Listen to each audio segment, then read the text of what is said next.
Good morning, everybody.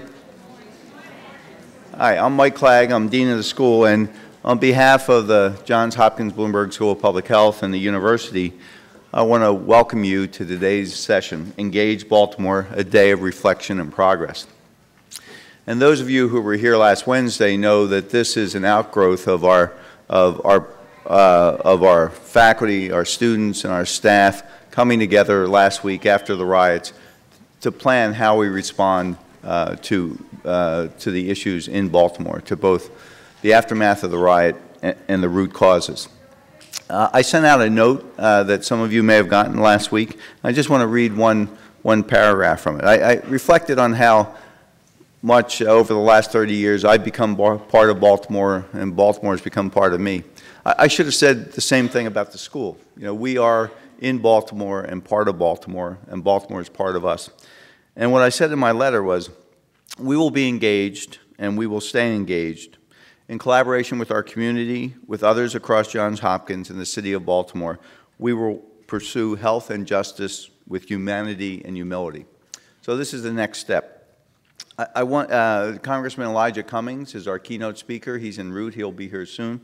But we are incredibly appreciative of him taking time from his busy schedule to be here with us today. The people who have planned today and our response, there's a lot of people who have worked together. I do want to single out several. Josh Sharfstein, our Associate Dean for Public Health Practice and Training, for his work in pulling things together and his intimate knowledge of the Baltimore community. David Holtgrave, Chair of Health Behavior Society. Bob Blum, Chair of Population, Family, and Reproductive Health. And Mindy Levin, Director of SOURCE, and Amy Gawad from the Urban Health Center. And then a number of students have really played the leadership role in this. And we're going to hear from two today, Kelly King and Corey Bradley, who will be representing the students. Thinking about the riots of last week and how sad I know many of us were on that Monday, in retrospect, I'm really impressed with how the community has come together, how every faction of civil society has stepped up to the plate to really recognize that there are deep roots of what's going on in Baltimore and trying to address them. There's been incredible interest on our campus and in the university about what we do as a community, a school community, to improve the situation in Baltimore. And so we're going to hear about some of that today. I'd like to introduce Kelly King and Corey Bradley, who will talk more about the purpose of today's events. And let me just tell you about them. They're both students in the Department of Health, Behavior, and Society. Kelly is a second-year PhD student, and Corey a first-year PhD student. Kelly's from Detroit, Michigan, and has a BA in psychology from Amherst College and an MPH from Emory University. So one mistake. But no, that's a joke because I know people from Emory are watching. Emory is a great school, led by a great dean. And then Corey is from Dallas, Texas, has a BS in psychology from Morehouse and a MSW MPH degree from the University of South Carolina. Please join me in welcoming Kelly and Corey.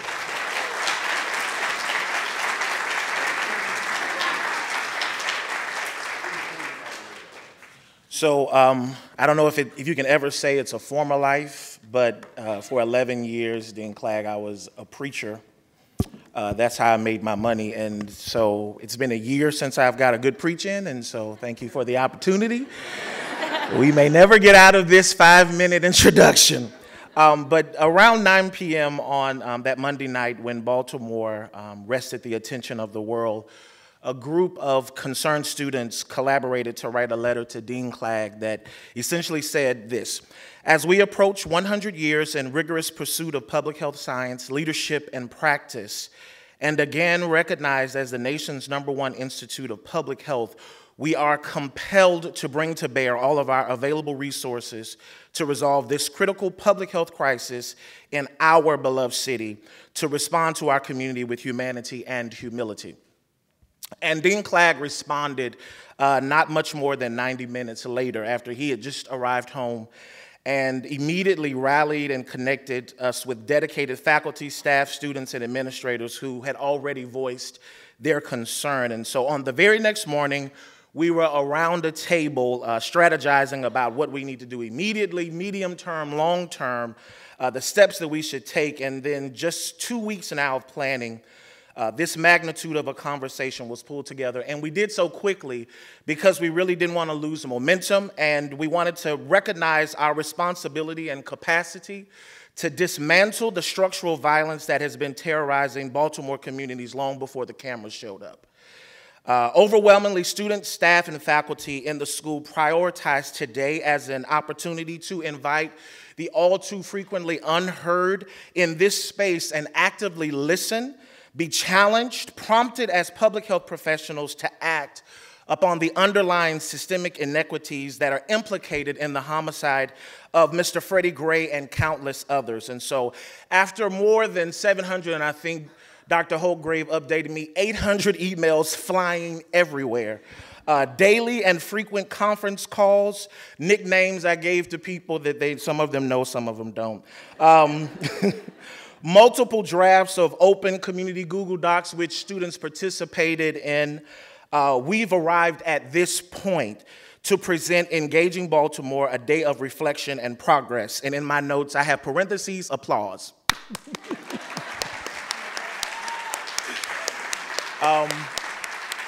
But know that when we speak of engaging, this is about our commitment to come out beyond the precipice of power and privilege so that we can more authentically confront the social arrangements that injure communities by putting them in harm's way. And finally, I'll say, there is a great service that is inscribed upon the halls of these walls, and we are all here today to articulate that.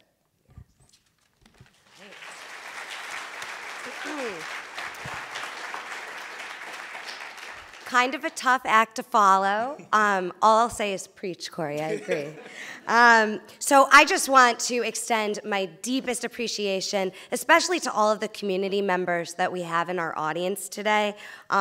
These are people who have been out on the front lines well before the events of last Monday, and the fact that they're giving us their time to engage in a much-needed dialogue about those short, medium, and long-term steps in the university's role is just so greatly appreciated on behalf of myself and the entire planning committee. So thank you for that.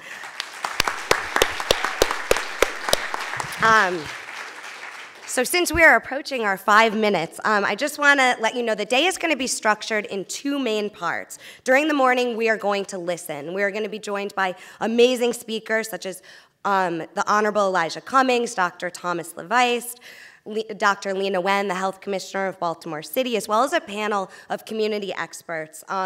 And taken together, we're going to get a sense of the historical context that brought us where we are today, as well as some of the on-the-ground dynamics to help us have a deeper appreciation and understanding of the complex issues currently facing our city. So I guess without much further ado, the first person that I'm going to bring up to kick us off this morning is Jared Forte. He is a project coordinator at the Video Lab at Micah Place, which is a program located in the East Baltimore community that teaches photography and videography for free to community youth and adults. He is going to come up and introduce a video, which we will share, that can bring some of the youth voices into the room, even though they can't be joining us today because they should be at school. And it is entitled Patterson for Peace. So Jared, if you would join me up here. Thank you.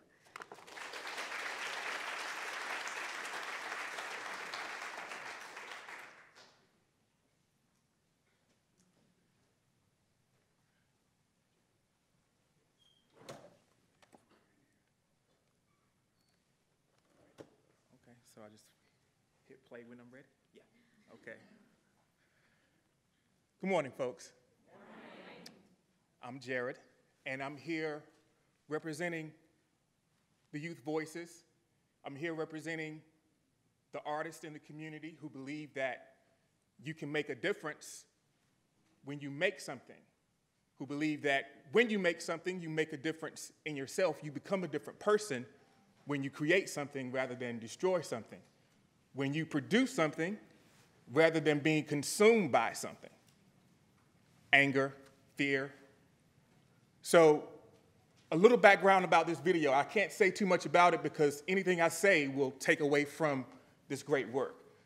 But I did this in collaboration with the students that you see on the screen right now. These are the leaders, the student leaders of the organization Patterson for Peace. That organization was started in response to a violent incident that happened in their cafeteria several years ago.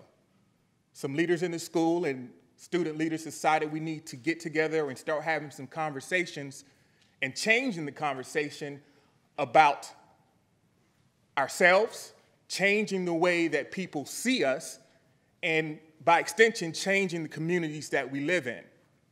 This video was created a couple months ago, before the talks about peace started. And since then, we've continued our move towards this important issue by starting a project called Voice Over Violence that addresses police-community relations.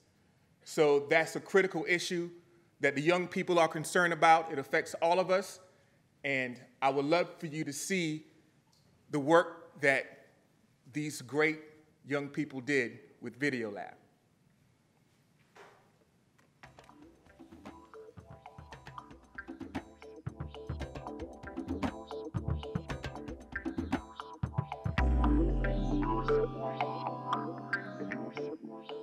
Peace means having a sense of home wherever you go.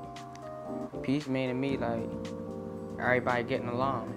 Bueno, que todas personas se tienen que llevar muy bien. Believing that I can live with my fellow man without the fear of being hurt. Everybody come as one, stop the violence, and help others in our community. A stress-free environment. It's something that you can't wish for, it's something that you give. Llevarme con todos y ser muy buena onda y ser unidos. Peace means understanding that we are all the same. Everybody has something to offer. It's like a family. We all stick together. Patterson for Peace, I describe it as like a positive thing. Peaceful, calm place. No drama, quiet and stuff. I would describe Patterson for Peace, where people could come in no matter where you're from, what you are, and there's nothing of judgment.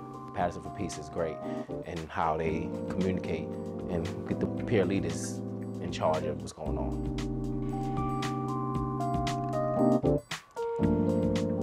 En mi opinión, creo que hubiendo charlas, reuniéndolos a todos y poner tranquilidad para que todos nos llevemos bien.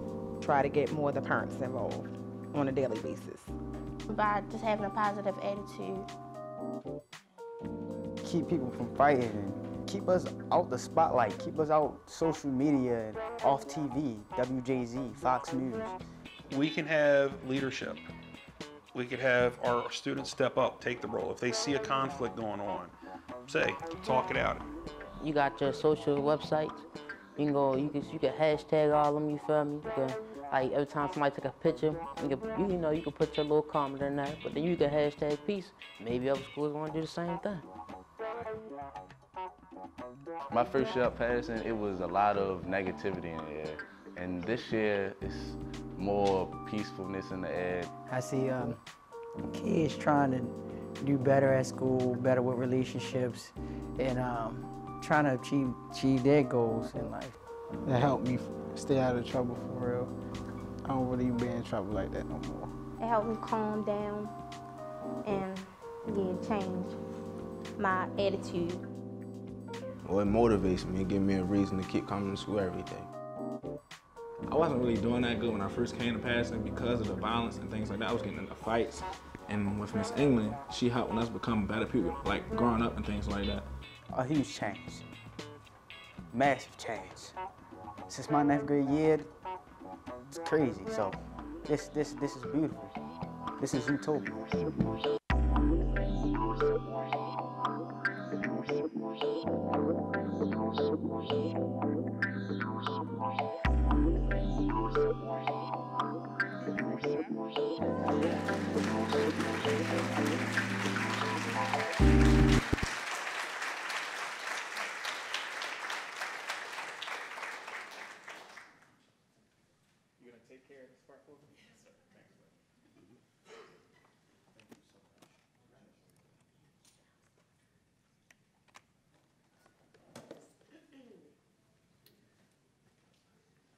All right, so we mentioned that the morning would be a time for us to listen. The afternoon is going to be a time for us to respond. So following these morning sessions, we are going to break for lunch and then regather and share some of the thoughts and feelings that we had together in small groups this afternoon, and get together to really come up with some innovative solutions that we can put on paper and start putting into action moving forward. The other thing that we've tried to do to pace out the day is to integrate art. So that was an amazing video. Thank you so much, Jared. We also have 3 youth slam poetry performers who will kind of be breaking up the pace of our morning. Corey? Yeah. So I'm going to take a little executive privilege, and in church we make you turn to your neighbor and say something nice about them at least. Just, you're glad they're here. Get a name or something. You may have come with someone, but let's create a little bit of community in this space. If you already know the person next to you, tell them a deep, dark secret. Let's do the spoken word. Spoken word.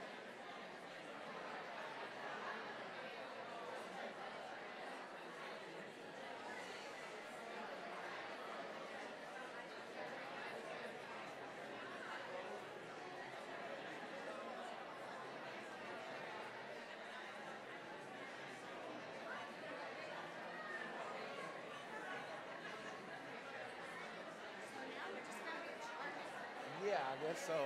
He's circling the block, so he's on the way. What does that mean? I think we should just bring up the first spoken word piece. Too, yeah.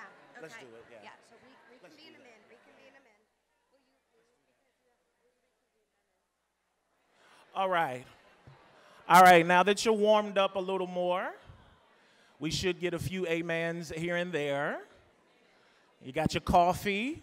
All right, we're looking alive. All right. Okay. So we're going to go ahead and bring up our first youth performer. Her name is Martina Lynch. She's 19. She is a current student at Baltimore City Community College, and the name of the piece that she will be sharing with us today is Dream. Martina?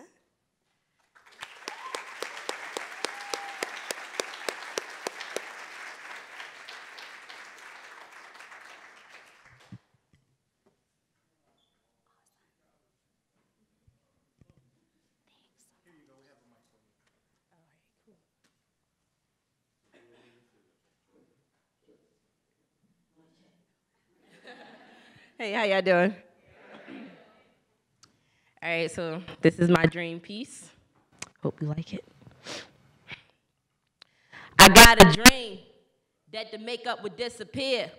So we look at you and see what was really there. I got a dream that will finally really care. I know that I got a figure. I look at them, stop and stare. My friends want to do videos, claiming to be the baddest, trying to be individuals, ending up being plastic, dream of leaving the universe, reaching beyond the planet, hoping I gain some confidence to say what I've been planning. I be dreaming. I know that that sounds cliche. Who asked them? They talking like I called them up on 3-way, but I'm so far ahead, it's like I'm on the freeway. You sleeping on me? Oh, please, I'm iPhoning your prepaid.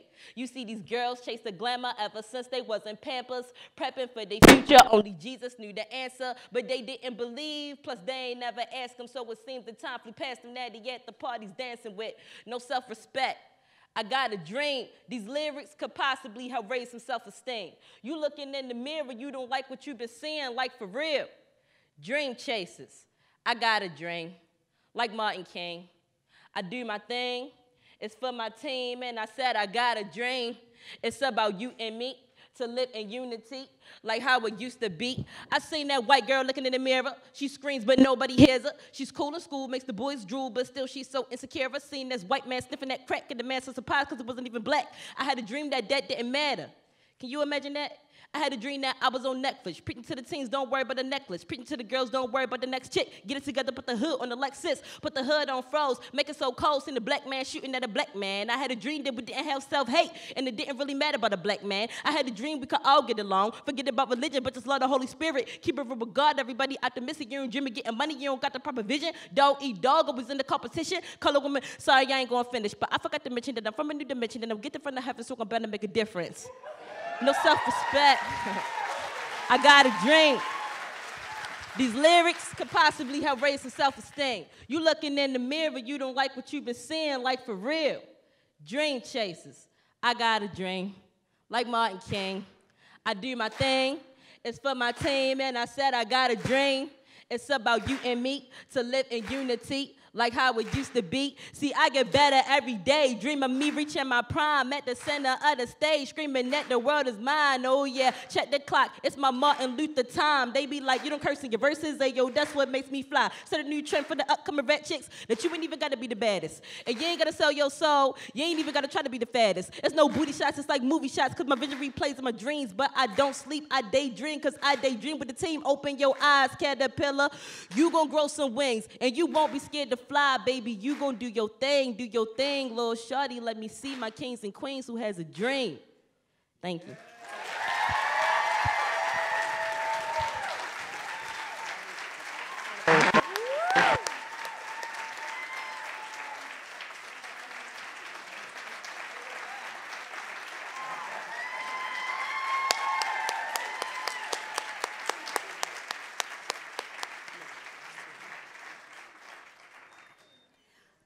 I believe that the technical term for what we just heard was spitting fire. That was amazing. Thank you. Now we'll have Josh Sharfstein. Wow, thank you for that tremendous performance, and thanks to Patterson for Peace and the Video Lab for an inspiring message to start the day. I am Josh Sharfstein, the Associate Dean for Public Health Practice and Training here at the school, and it is my honor to introduce our keynote speaker today, Congressman Elijah Cummings.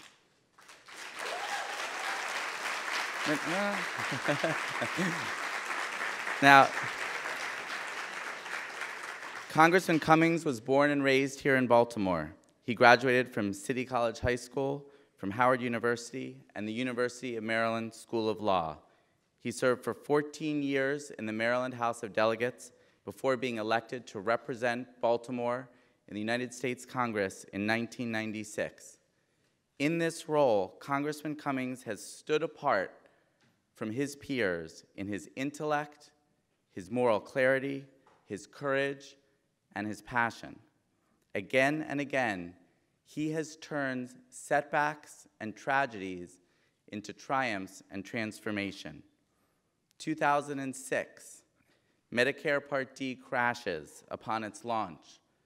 Congressman Cummings went across the city from senior center to senior center, helping people sign up for coverage. There were no serious disruptions in care. 2007, child in Maryland died of an infected tooth. Congressman Cummings fights not just to fix the problem, but to make Maryland the nation's top state for dental coverage for children, which it achieved several years later. And then he makes sure the Affordable Care Act includes dental protections for children around the country. 2013, a website for health insurance in Maryland doesn't work. There's a lot of finger pointing, but Congressman Cummings calls with just one question: how can I help? He devotes weekend after weekend in venues small and large to getting people signed up one by hand if necessary. He then protects state efforts to get the website fixed, and hundreds of thousands of people in our state gain coverage. And now, with the nation and the world watching Baltimore, he is doing it again. He is in churches and on the streets. He is leading by voice and by action. He is willing us away from despair and demanding that we take advantage of the moment to right long-standing wrongs. Please join me in thanking a man who has done more for public health in our city than anyone else over the last 15 years, and he is just getting started. Congressman Elijah Cummings, thank you.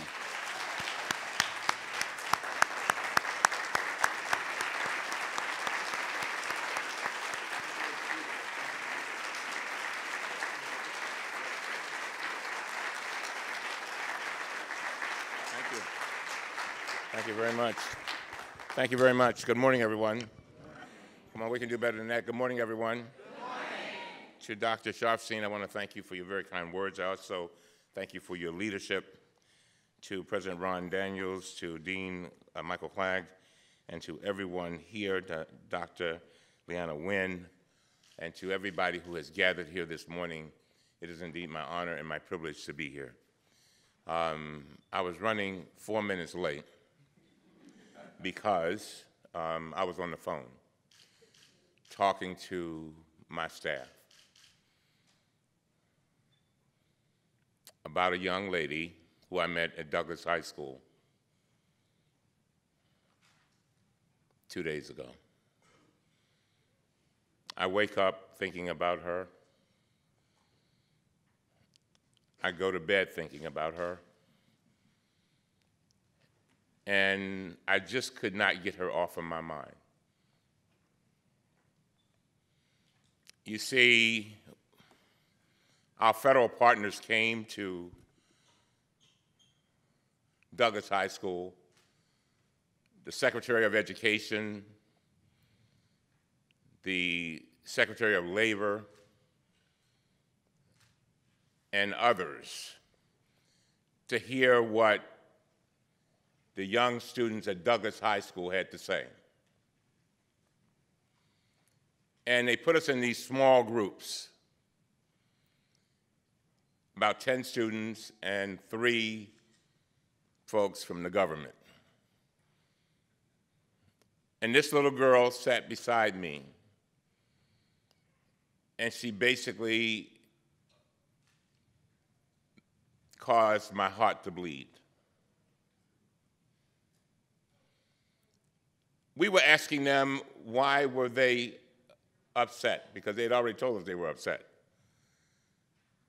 And when they got round to her, she said, I've been admitted into Virginia Commonwealth University. She said, they're giving me $2,000, but it's going to probably cost me $15,000 to go. Anybody familiar? And then she said, this has been my dream. I just want to walk into my destiny.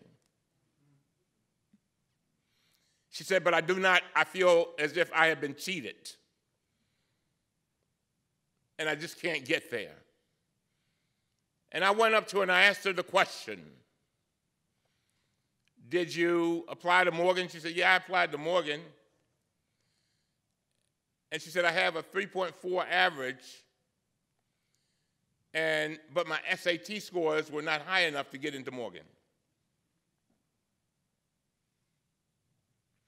And the next thing I know, when we were meeting, she started crying, almost screaming. And I could hear her cries at 3 or 4 o'clock in the morning, because I tried to remember what it felt like when I sat in the special ed class, trying to be a lawyer, wanting to see a future but was blinded by what I saw. And so I was late this morning. I had breakfast, first of all, with somebody to help her. A member of the business community had told me, Elijah, whatever I do, I promise you, I will not let this day go by without guaranteeing that young lady a college education for 4 years.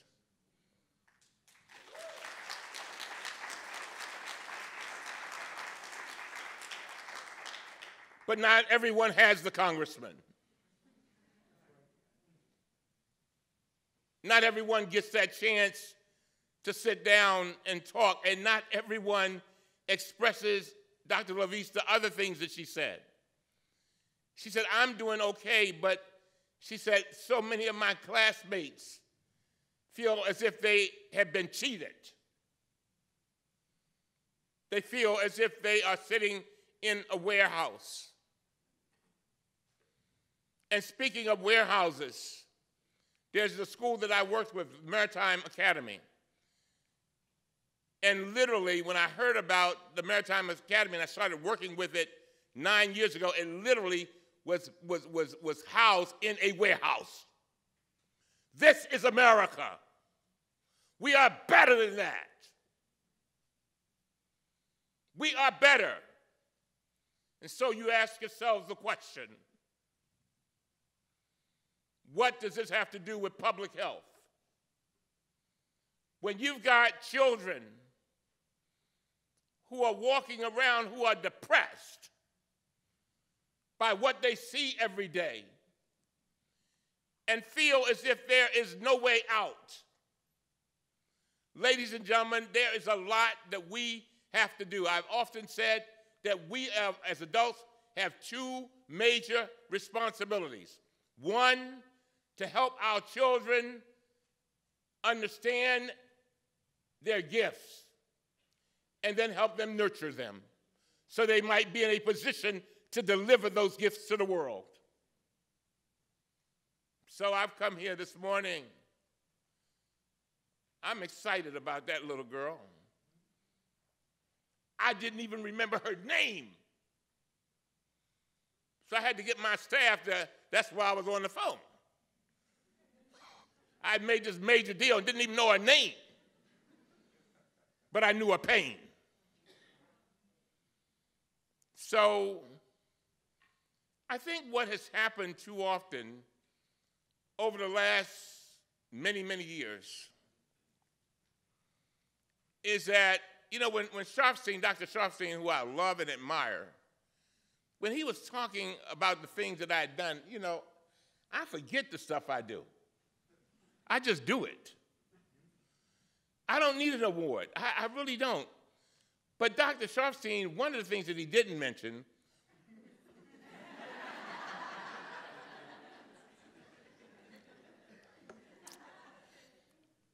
was Katrina. When Katrina took place, think about Katrina. Here you are, Katrina. People going 5 days without bread or water. Baton Rouge is a little bit further from New Orleans than D.C. is from Baltimore. Baton Rouge was dry. People were drowning in their own urine. In New Orleans. And for 5 days, we could not get bread, a loaf of bread, or an apple, or some bottled water. Think about that. You in D.C., people drowning in Baltimore, and for 5 days.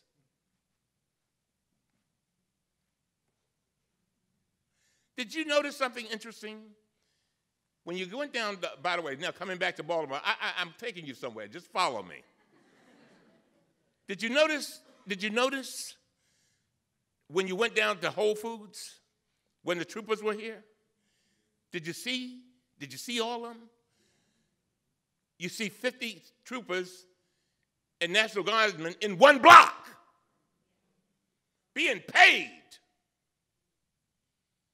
And I understand the security concerns. And then you went by the aquarium and you see hundreds lined up, being paid. And you ask yourselves the question, what is it that we value? Do we value human beings being developed, becoming all that God meant for them to be so that they can nurture their gifts, nourish their gifts, and deliver their gifts? And so what do we have to do? Going back to Katrina, and I want the students to understand this. Oh my God, if I don't get anything through to you today, I beg you to hear me.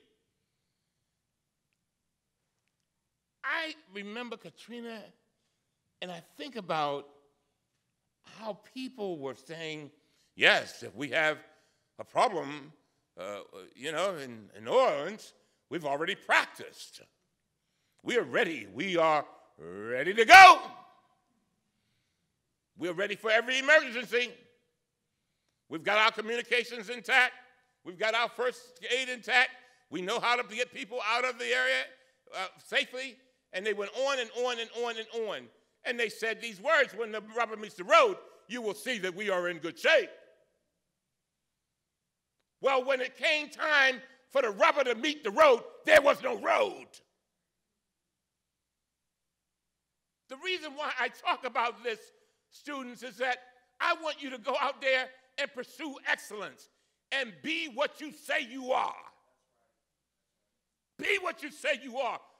Pursue your passion, whatever it is.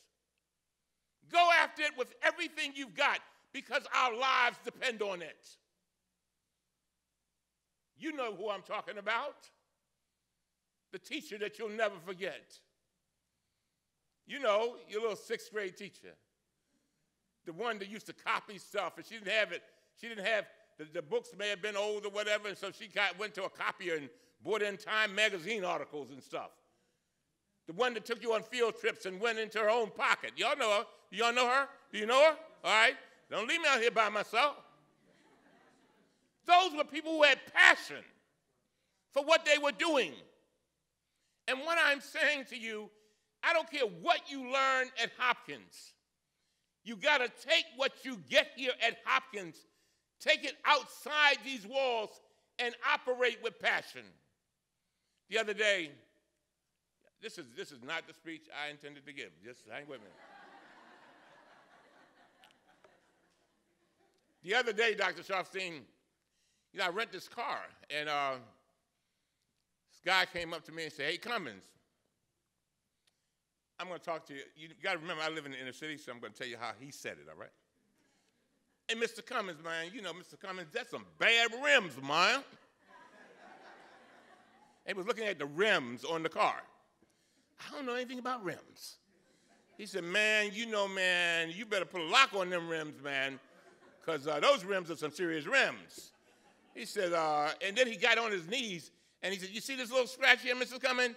You know, like, and then he took out a toothbrush and some toothpaste, and he brushed it off, took a little rag. He said, bingo, the scratch was gone." And he went on to talk about rims and how much he thought of rims.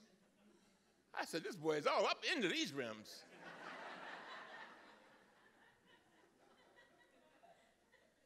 But his passion was so great.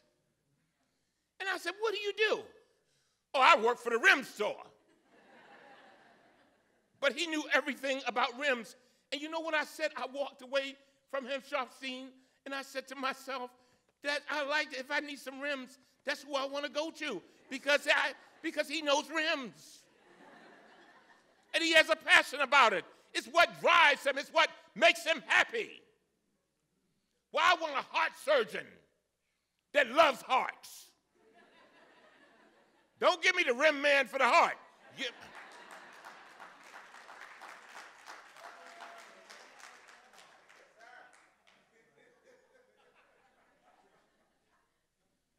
I don't want you to miss the point.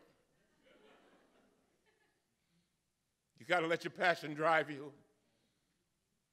Our country, I worry, has gone into a mode, in many instances, of mediocrity, where people say it's okay not to be the best you can be, where they say it's okay not to pursue your passion. And the reason why I'm saying that is that when we are dealing with health, and whether people live or die, we need people who have a passion for health. And, you know, this morning, Sharfstein, when I was talking to that little girl who I didn't even know, I knew that it would bring me so much joy to see her get a scholarship. But you know what else I knew? I knew that if she graduated and she invited me to her graduation, even if I were voting on that day, I would say, "Excuse me, I have to go to Virginia Commonwealth University because there is somebody who has made me happy doing what I do, and they accomplished what they had to accomplish because I know that when I'm dead and gone, they still will carry on and they'll remember somebody cared about them. And that's how we all have to remember that. So now let's go back, come back to the city. Let's drive back. We're now in the city. I told the story the other night about how I was on the corner at North in Pennsylvania. And this is another lesson for our students. I know you want to deliver policy, but always make sure you understand who you're delivering policy to. See, a lot of people who never step foot in an area, they suddenly become experts on people. Hello. They suddenly become the experts. Oh, I got my PhD from Hopkins. And I've read this book, and I've studied the Negro.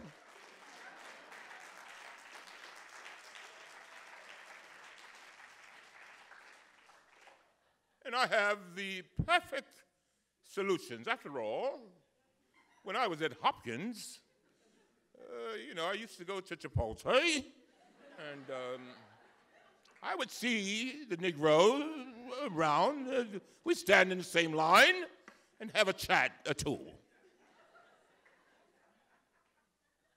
You don't know me. Don't know my pain. People called him up to me and said, Elijah, why did you cry? Why did you cry on national TV? Why'd you do that? Because I felt their pain. I felt their pain.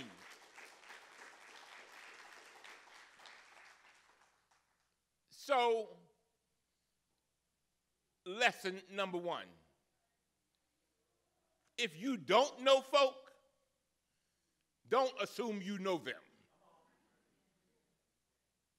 So often people come in riding on a white horse. I'm going to save you. But I think you need to take a look at models that work. One of the things I like about the Healthy Start program is they are smart. That's a smart program. How many of you all know about Healthy Start? Very good. As you know, with Healthy Start, Dr. Sharfstein, they take women who usually live in the neighborhood. Are y'all familiar? By the way, and most of the women have had babies. Hello? And these women who live in the neighborhood then go to other women who might be pregnant and say, girl, you better get on and see a doctor. You don't want to wait till 8 months. You better go see a doctor. I'll go with you. I'm saying it like they say it. I'll go with you. What you doing drinking, girl? That's gonna hurt that baby. What you doing smoking, girl? That's gonna hurt that baby. Now, it may seem like something you need a PhD for that. No. But people have to realize that you're not looking down on them.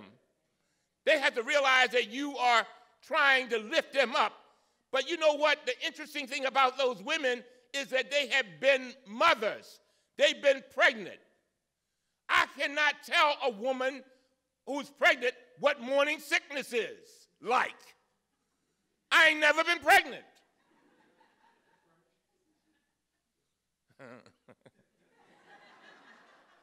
That reminds me of Daryl Issa. I'd never forget, and then I'm going to move on.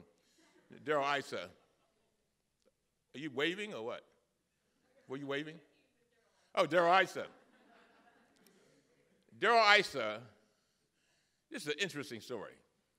When we were talking about contraception, Daryl Issa, I said, Issa, he was the chairman, I'm the ranking member. I said, Daryl, I got to have some women on the panel, man. This is about contraception. No. We will not have any women. We're going to have a priest and 4 gentlemen. And I'm like, I said, but Daryl, this is contraception, brother. No, we will not do that. So what does he do? We have 5 men talking about contraception. And then he said Sandra Fluke was not qualified to talk about contraception. Do you see, are you following what I'm saying? Don't assume. And Sandra Fluke eventually became famous because she wanted to stand up and she could talk about contraception. She could talk about what women go through. She could talk about her classmates over at Georgetown. She could talk about the problems that they have. But the men didn't have a clue. What I'm saying to you is make sure that you at least get to know who you're dealing with. Number 2, y'all do a lot of research. I mean, y'all be researching. What happened to all them doctoral papers that you all do? No, I'm serious. Yeah, where are they? You have to go through your theses, and you have to be interviewed, and you have to, so what? The question is, and I say this to Hopkins, how do we take our research and apply it to people's lives on a daily basis?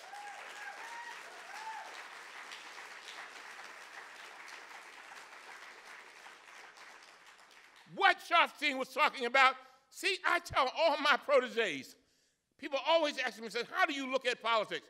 I said, politics has 2 tracks. One track is policy. Another track is touching people where they live. And some kind of way, we got to take the policy and make sure we touch the people. So we spend all of this time, paper after paper after paper, interview after interview after interview, thesis after thesis after thesis. And we got the experts talking to each other. Oh, I know this and I know that. While people are dying.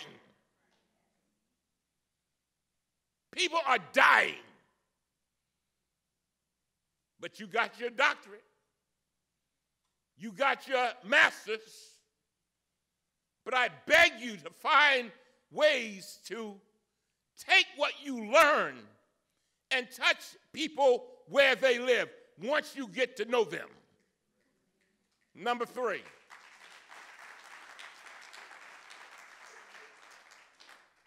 Number 3. I beg you to do something else. And this is going to sound kind of different. I beg you to understand that everything that happens to you happens for a reason. I believe that. I believe that, I tell my children, everything that happens to you up until this moment, good, bad, and ugly, prepares you for this moment. Every experience. And let me break that down. And we have a tendency sometimes to curse our lives. But we should never ask when the difficulties come, why did something happen to me? We should ask the question, why did it happen for me? Let me break that down. We watched our state's attorney make a very difficult decision. And it was a very difficult decision. And I'm not going to get into the case at all, just going to say she made a difficult decision. But if you ever trace her history, you know that her mother and father were policemen. You also know that her grandfather was a policeman. You also know that at 14 years old, she watched a relative be gunned down and killed in front of her. Follow the story.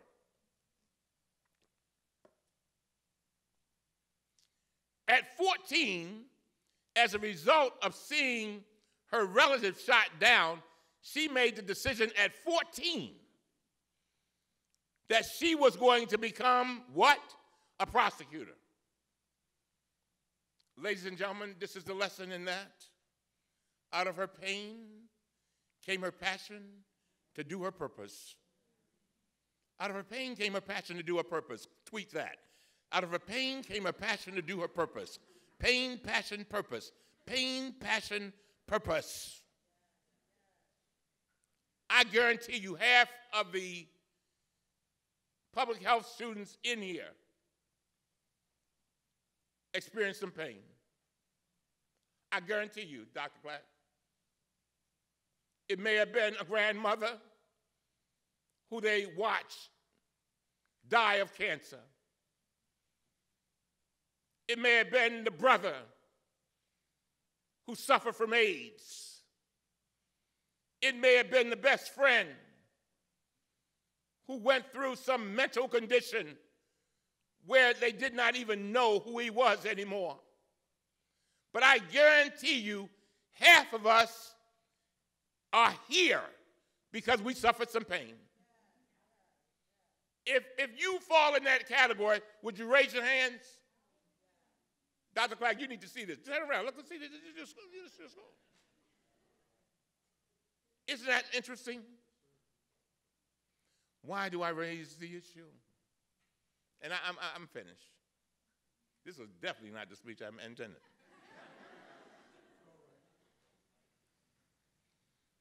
I talked about this the other night at Hopkins. As I get older, I think more and more about, I ask myself, Elijah, I have these reunions with myself. Amen. Let me take a sip on that.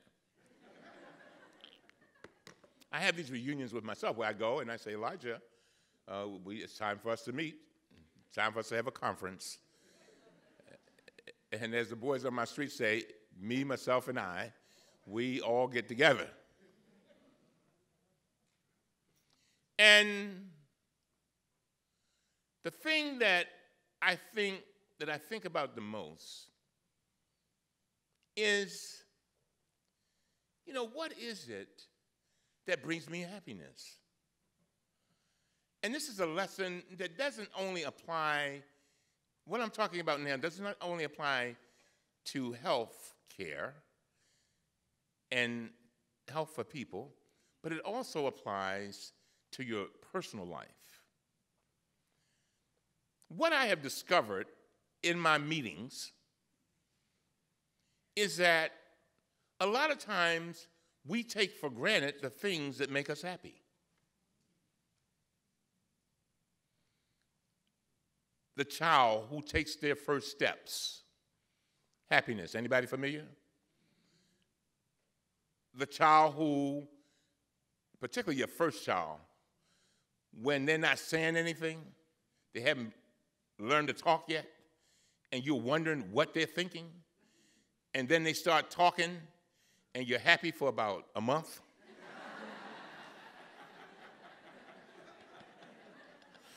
And then you can't shut them up.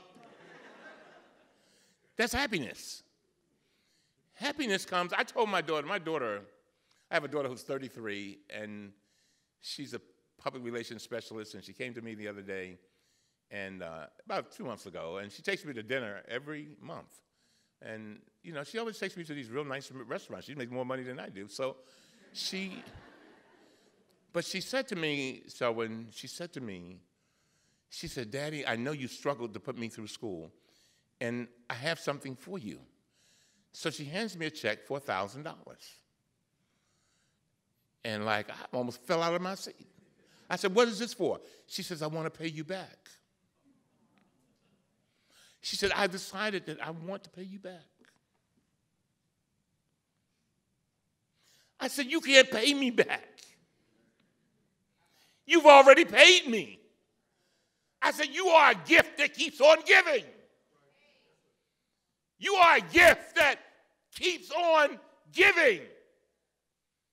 I said, every step of the way when I saw you graduate from Howard University, happiness. When I saw you come out of the University of Maryland School of Public something,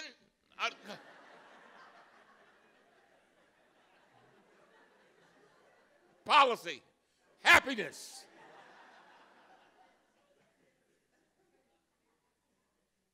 When you call me and tell me about all the accomplishments you have, happiness. I said, I enjoy watching the woman you have become. A gift that keeps on giving, happiness. And then she said something that just blew my mind. I tore up the check, gave it back to her. But this is what she said. She says, and I'm taking you somewhere. Just hang with me. She says, Daddy, I just want you to know. She said, when I see you, I see me. When I see you, I see me. I said, girlfriend, I'm going to give you a check. Happiness. Where am I going with this? You will go into a profession where you will see problems marching at you all the time. Sharfstein will tell you, Sharfstein has dealt with some very difficult situations. Clegg has dealt with difficult situations. Whenever, as you rise higher in your career, you have more problems just coming at you. And sometimes they seem that they'll never stop. You know why they seem like they'll never stop? Because you're dealing with the public. And there are a lot of public problems. And you'll get tired sometimes. You'll get discouraged sometimes. Sometimes you will feel like you need to give up. But sometimes you need to back off of it. And remember those moments that because of your work, you changed somebody's life. And you must remember in those moments that it brought you happiness. Why am I talking about this? You must guard what makes you happy. So often people go through life believing that the persons that are recipients of their gifts are getting the most out of it. No, baby. Usually it's you. Particularly if you have a passion for it. And so as we close, I leave you with this. I come back to where I started. The little girl who simply wanted to be somebody. Feeling cheated. The little boys that I talked to. You know what they asked for? There are two things. I've interviewed probably 150 kids over the last week. There are two things that in almost every single conversation: education and recreation. Education and recreation. Mr. Cummings, we don't have anything to do. So what one little boy said to me, and I will never forget it as long as I live, it haunts me. I will go to my grave being haunted by what he said because I feel it. He said, sometimes I feel like I'm in a casket and I'm clawing my way out. Our country is better than that. Others once said, I feel cheated. I wanted to become a doctor, and I realized that I'm not reading on the level that I need to read on. And so what I've decided to do, I'm working with the mayor. Matter of fact, when I leave here, I'm meeting with the mayor. And we're going to talk about long-term solutions and short-term solutions. I'm going to make sure that every child who wants a summer job gets one. Every one of them.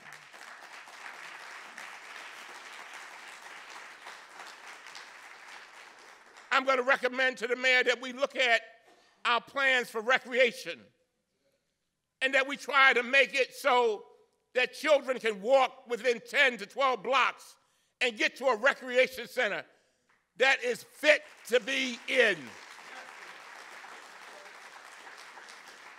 I want to talk about the children who are now in school and are coming out of the 3rd grade not being able to read.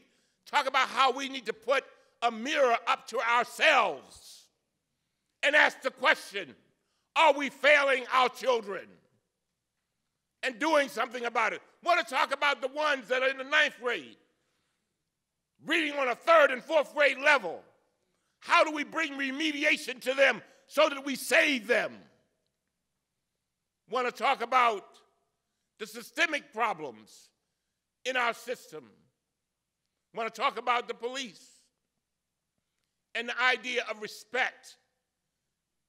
Police respecting the people that they serve. And I don't want you to get the wrong, I want you to hear me. Listen to me carefully as I close. Ladies and gentlemen, we cannot police our way out of our problems. We can't.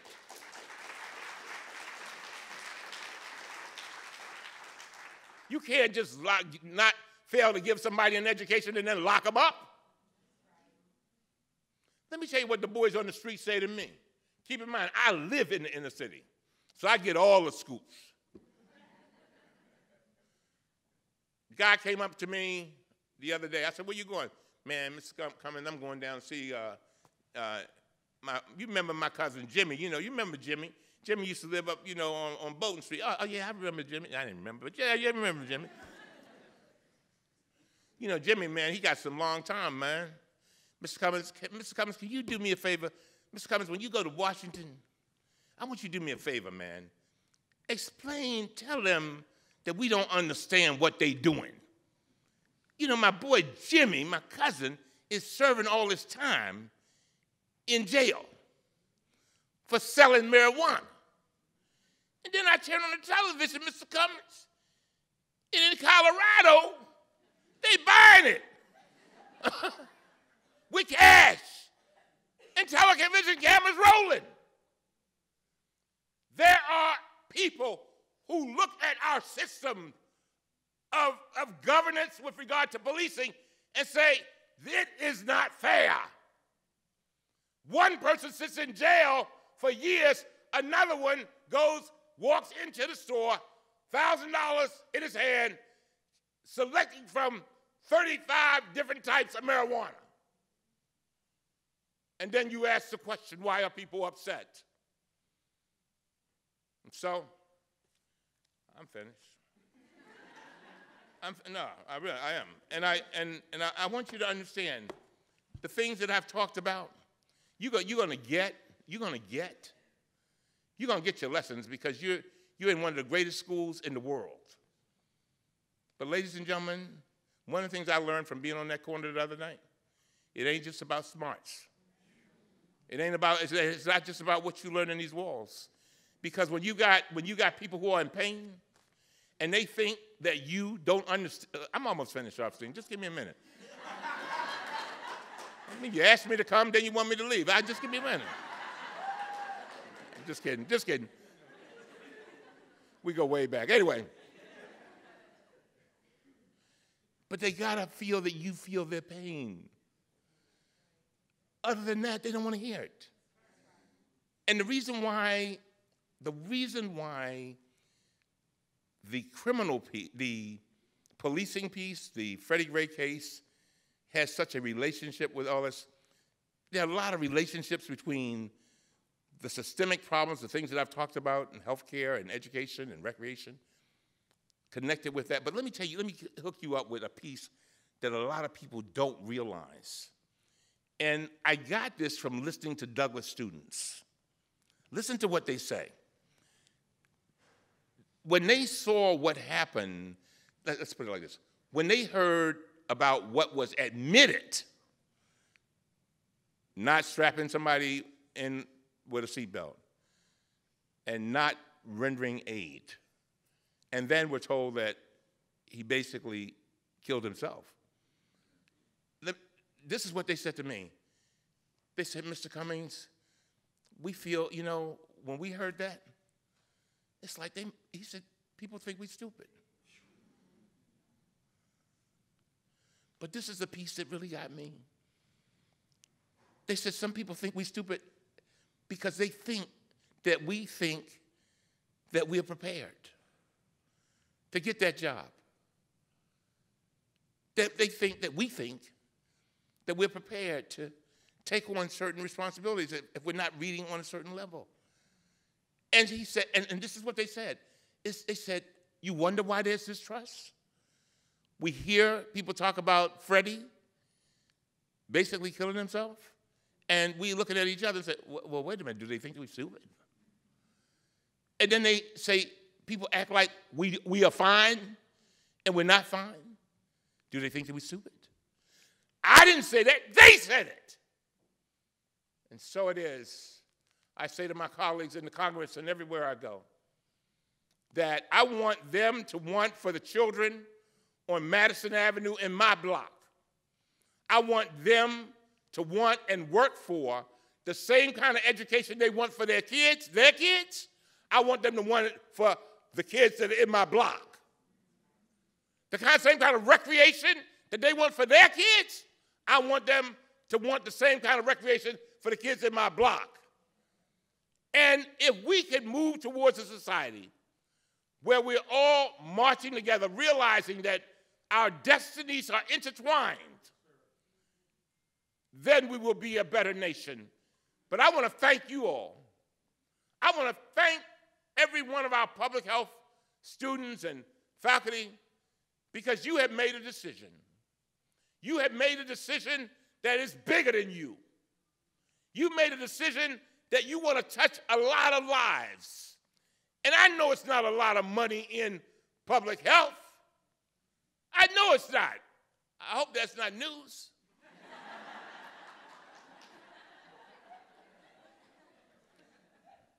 Many of you are saddling yourself with a lot of debt.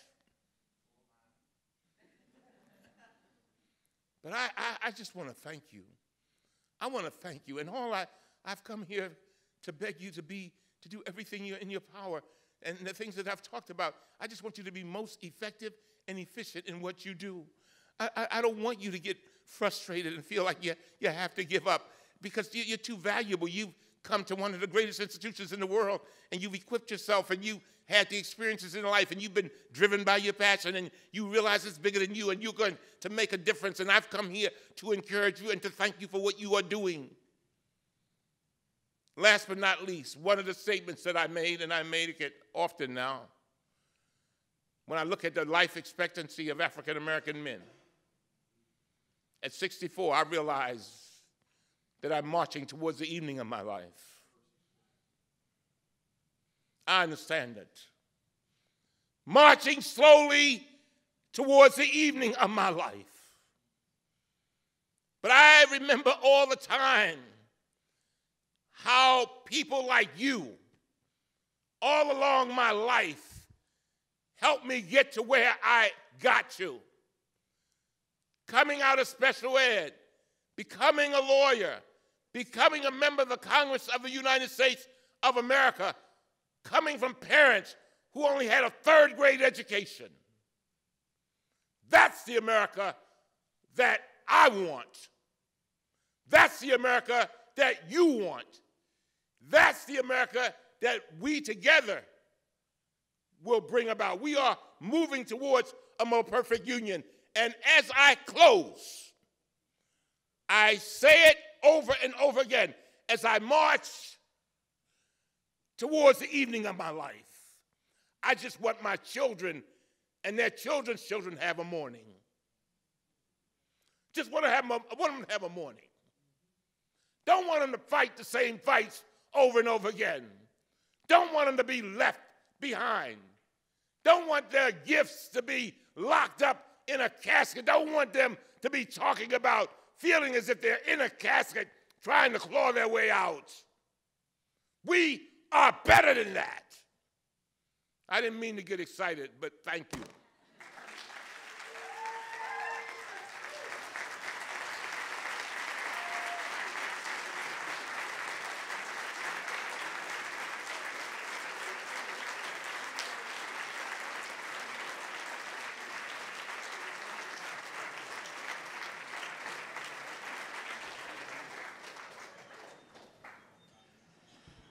Nothing other than wow. We are slightly ajar in our schedule, and I mean, no shade, but it was worth it, right? It was worth it. It was absolutely worth it. We have our, I'm delighted to bring up our local RIM man of health disparities and minority health, Dr. Thomas Leviste. And we have put him in a pretty difficult situation. He's got an appointment that he needs to get to, but I know that he has something poignant to add to this conversation. So with whatever time you have, would you please continue this dialogue with us?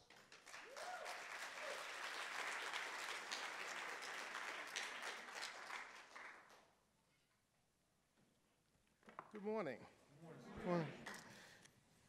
Boy, you know, I've had to follow Elijah several times in the past, so I kind of expected this. This reminds me of, thank you. This reminds me of a few years back when I was living in Michigan. I was speaking at a high school in Detroit. You know, speaking to high school kids, trying to inspire them. You know, you are somebody, you can achieve, you know, that kind of thing. And so just before I was to go up, you know, there was well, this was back in the 1980s, so I'm dating myself. Just before I was about to go up, you know, they pulled me to the side and say, well, wait, you know, there was a big concert that night. The hip-hop artists were in town, and one of them wanted to come through and speak to the kids, and could you let him go first, and then you go. And it was LL Cool J, who at the time was really big, right? So he comes out, and he starts rapping, and he runs up and down the aisle, he rips his shirt off, and then as he comes backstage, he says, okay, well, good luck, you're next, right? So here I am following LL again. So I need to apologize that I have another engagement on the Eastern Shore because, you know, the problems that we engage here in Baltimore are not just urban problems and not only problems of Baltimore. And I need to get down there, not going to the beach. I'm actually going to deal with some issues down in Somerset County. So I'm going to have to leave abruptly. So just forgive me for not being able to stay around and be a part of the dialogue, which I would really love to be able to do. But I did have a few remarks that I wanted to make. I wanted to talk to you about in 3 areas. I wanted to kind of frame a bit what's been happening within a historical context and make a few comments about that.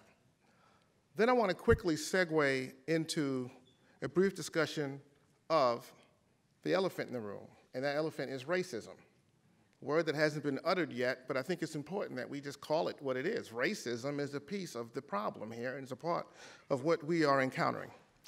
And then finally, I want to make a few comments about the ultimate point, which is, what is our reaction? What is our response? What do we as a public health community do? And I want to say a few things about that. And I want to talk about each of these 3 things intersected with 3 cross-cutting themes, and they are structural, interpersonal, and individual.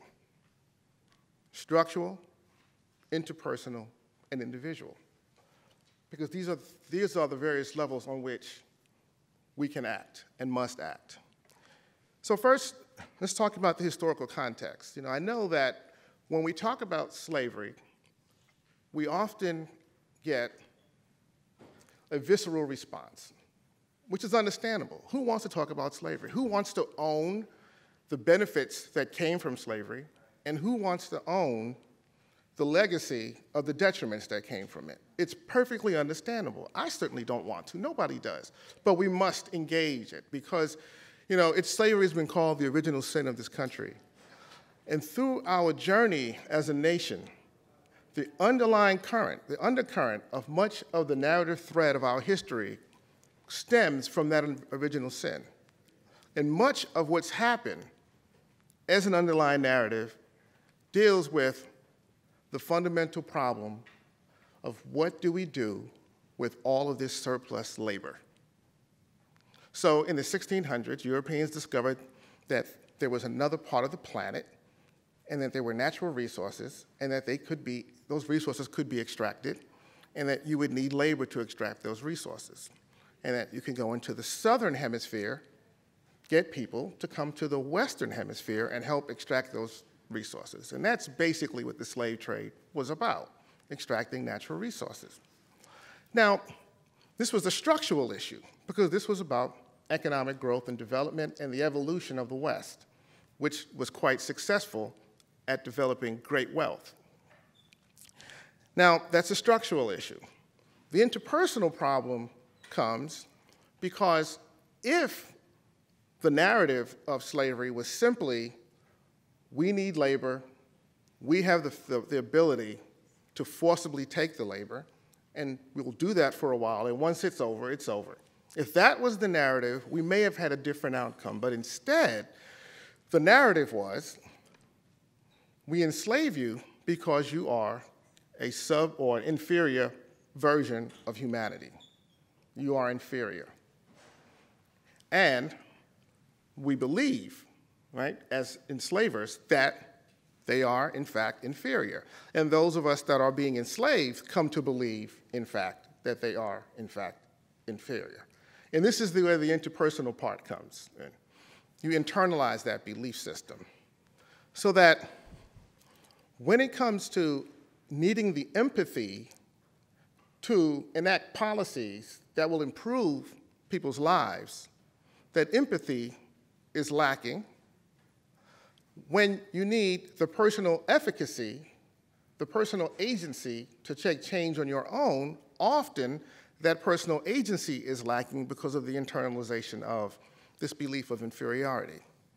This is the elephant in the room, and if we're ever to make progress, we need to discuss the elephant, because the elephant is here. Over the years, we've had many opportunities from a policy standpoint to intervene, to address these issues. We went through slavery, we went through Jim Crow segregation, we enacted, as a nation, enacted a set of policies to ensure that the recently freed slaves would not be able to evolve culturally, politically, economically.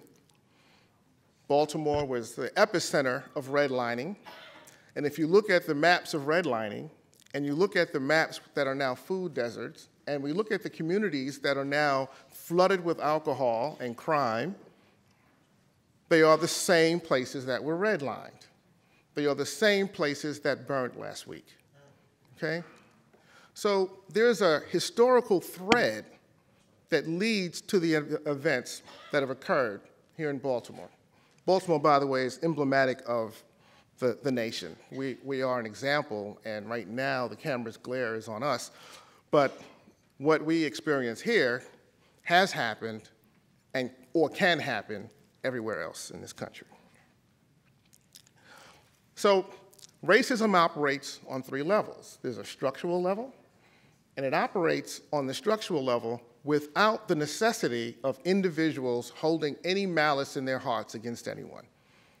It's not necessary to think lesser of people if you enact policies that ultimately lead to negative consequences for people in certain communities. For example, sentencing laws that require that people be convicted as after 3 felony convictions, that you are basically in prison for life, right? So a policy like that has a differential impact on different communities and doesn't require an individual to be personally racist or have any personal feelings about any other group. But we have these policies, and these policies create differential opportunity structures. The interpersonal level is the individual interactions. So one of the stories that really hasn't been well reported in the news media is that a disproportionate number of the stores that were burnt and looted were stores owned by Koreans in West Baltimore. This hasn't received much media attention, but I think it's pretty well known among people who are involved in the city. And this is because of the interpersonal interactions, perceived or otherwise, between the store owners, the belief that these store owners are not part of the community and don't interact with their customers in a way that is loving and caring, okay? So these interpersonal interactions need to be dealt with. There needs to be a dialogue There needs to be better understanding between the people who basically control the economy within West Baltimore and the people that live in West Baltimore. And that's an interpersonal interaction that needs to be improved. And then there's the internalization of racism. It is easy, or easier, for us to commit violence against each other if we also do not value each other. So if it is the case that the undervaluing of black life is an American value, it is also the case that African Americans are Americans too, and therefore subject to the same values of the society at large. I point out, another elephant, that 3 of the 6 police officers that were charged are African American. So last summer, as we watched Ferguson, Missouri burn, the narrative that came out through the media was that you have a predominantly black city with very few blacks in leadership. And if only we could have more blacks in leadership in Ferguson, we wouldn't have these problems.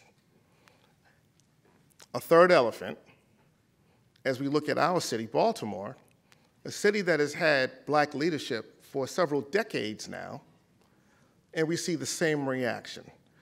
So it is not merely the matter of putting a black face in a space and expecting that change will occur, right? These are the uncomfortable truths that need to be spoken, I believe. I drove through Penn North. I've never heard it referred to as Penn and North before, right? It's Penn North is what we always call it. I drove through that area last Saturday, to see what was the aftermath. And I must tell you, it didn't look very different to me. Have you been there? Have you been there, Risa? It looked pretty much the way I remember it. You know, the CVS was burnt, and that was new. That was a new change. Other than that, I didn't notice a lot of change in Penn North. Right? All right? So let me move on to this last comment, which is, what is the role of Johns Hopkins? What is the role of public health? What is the role of the academy in addressing these issues? First of all, let me say unequivocally, there is a role for public health. These problems are public health problems. Without question, there's a role, and we need to be a part of the solution. But what is that role? That becomes a little more complicated. You know, since I've spoke this much truth, I'll say, you know, there are some colleagues and friends I have that I would not want going into West Baltimore. You know, the congressman kind of, you know, I think, addressed that issue. I don't know how productive that would be. But the point is, there's a role for everyone, and we need good people everywhere doing everything. We do need to continue to do research. So let me kind of disagree with my good friend, Congressman Cummings. We do need to continue to do research because we do need to continue to learn better ways to address these problems. And also, there's precious little that we actually know about how to fix problems like this.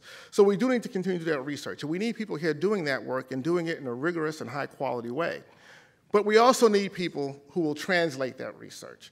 So the congressman said there are 2 tracks of policy, and I'd say that, in politics, and I would say that there are 2 tracks in the academy as well. And those two tracks are to create new knowledge, but also to implement that new knowledge, translate that new knowledge, and also touch people where they live. But when we go into these communities, I do want to say a couple of things about that. There is a difference between intelligence and education. We often confuse the two and assume that if a person isn't articulate, that they're not intelligent. What I heard in watching the news media, and what I heard last Saturday when I spent the day with a community organization there talking to some of the kids in the neighborhood, I heard brilliance. I heard a great deal of intelligence. Brilliant people who don't have an education. And this is different. Education is really about teaching people how to express themselves well. So we're educated so we know multiple words to express the same idea, right? And that's what it means to be an educated person, right? You can express the same idea in many different ways, right? So you can have stitches or you can have sutures, you know, right? And ultimately, they do the same thing, right? But you need to know both words if you're an educated person. But an intelligent person understands the concepts, and there's a great deal of brilliance. So when we go into these communities, we have to go in with humility, and we need to go in with the spirit of partnership, and we need to go in understanding that there is an important distinction to be made between intelligence and education, and that you cannot use one as a marker for the other. There are, maybe not here at Hopkins, but there are some educated people that are not that intelligent. And so I want to close by making one final comment, and that is that the solutions that we come up with as a university need to be solutions that are cross-sectoral. That while what happened here in Baltimore is a public health problem, it is not only a public health problem. So that we need to engage multiple forces to come together, not just university people, but also people in communities, people in government, people in the private sector as well, right? And that when we talk about these issues in public health, we often talk about it from the standpoint of the term, what we call health disparities or health inequalities. But I want to say that there are, in fact, 4 great disparities that affect each other and are affected by each other. And I don't believe that we will ever solve the health disparities problem if we don't begin to engage all 4 of these, because our problem is causing that other problem, and the other problem is causing our problem. And these 4 disparities are health disparities, which we know very well. There are wealth disparities. There are disparities in criminal justice, and by that I'm mainly talking about incarceration and police action. And there are disparities in education, educational attainment. We will never solve one disparity if we don't understand that these 4 disparities cause each other and are caused by each other. I'll give you one quick example, right? So we know how high the illiteracy rates are in prison populations. We also know that people wind up in prison because of untreated and undiagnosed mental health conditions. And then we also know people come out of prison often sicker than they were when they went into prison. And the best way that I could think of to ensure that a people will not develop wealth is for them to be in prison between the ages of 17 and 34, which is the age period where most of us develop the human capital necessary to create wealth. So none of that, I'm sure, is a surprise to anyone in this room. So as we go forward with the day, and as we think about what is the Johns Hopkins response, what is the public health response, what is the city's response, and how do we respond in concert with our partners, keep in mind that this response must go beyond a narrow public health perspective. And thank you very much. And I'm going to have to run now.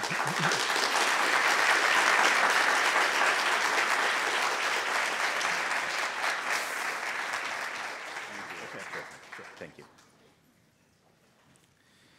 Thank you so much, Professor Levis. That was terrific, and he is one of the tremendous faculty here at the school that are able to bridge research, policy, and actual implementation in addressing many underlying causes of health problems. I also want to say that I think we all probably realize that it was a special moment to be here to hear Congressman Cummings. I think that is going to turn into a classic in terms of the messages that he delivered. And there will be opportunities to show that to people online after today ends. I had the opportunity for a number of years to work for Congressman Cummings and then with Congressman Cummings, and it's certainly one of the incredible privileges of my career to be able to do that. I think that what he did was challenge public health, endorse public health, and challenge public health to rise to the challenge that the events in Baltimore put before us. And I think that's what this day is all about. I think the students who organized it, the dean who made it possible, everybody here is part of that call, that response to Congressman Cummings' call. And perhaps none more than our next speaker, who is Dr. Lena Wen, our new city health commissioner. Dr. Wen has many ways to introduce her. She is a Rhodes Scholar. She's an emergency medicine physician. She has written books and given TED Talks.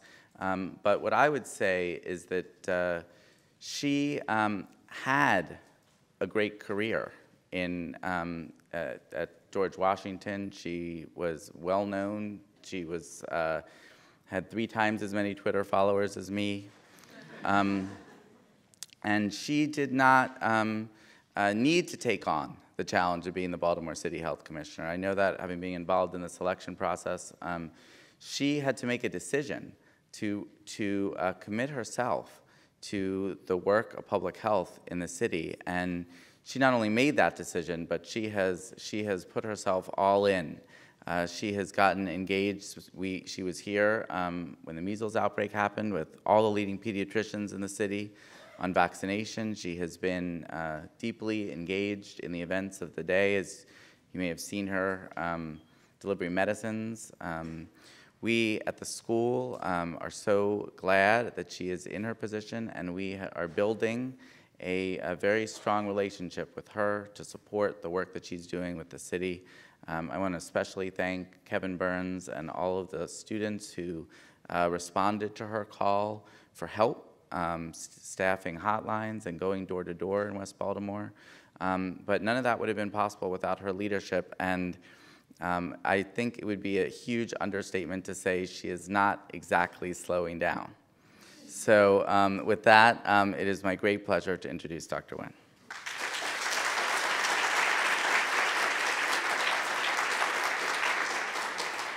Well, good morning, everyone. So I came in at the very end of Congressman Cummings' presentation. I thought there is no reason for me to be here anymore, because all of you now, this is why we're in public health, right? I mean, I think he gave the strongest endorsement that I've ever heard of why it is that our work today, why it is that all of us being here is so important. And so I just feel extremely fortunate to be part of this group, this gathering today in your conversation. And I want to thank Dr. Sharfstein for his leadership, Dean Clagg, and so many of you for all your work in the school, but more importantly, in the community. So I want to take us back. As Dr. Sharfstein mentioned, I'm new to my position. I came here about 4 months ago. It's been an interesting ride so far with a lot of things that have happened in the city. But I want to take us back because my training is as an emergency physician, and I still think that the most important work that I do is patient care and the one-to-one interaction with my patients. And so I want to take us back to a story of one of my patients. I want to tell you about Sam, who's 25 years old, who was in a car accident. It was the middle of the night. It was dark. It was raining. There was sleet. There was snow. There was a lot of ice. And his car, while he was on the highway, struck the median and flipped over twice. And it took the paramedics about half an hour to extract him. So Sam came to us in the ED as a co-trauma. And we had a lot of people there. We had emergency physicians, we had surgeons, we had nurses and techs and x-ray folks, and everybody was ready to go because we knew what to do. And so when the ambulance pulled up, we were all there, gowned and ready to go. So what do? We check his airway, we check his breathing. We take off his clothes and we put him on a monitor. We establish 2 large bore IVs. We assess him from head to toe. We get x-rays of every bone that we can think of. And we send him over to CT to look to see whether there's internal bleeding. So how many of you in this room are pre-med or medical in some way? Anybody? So quite a few people. What do we forget in all of this? In the trauma survey, what else, what did we forget? Well, I want to take us back to something that Congressman Cummings said at the funeral of Freddie Gray just over a week ago. And he asked the question, did anyone really know him?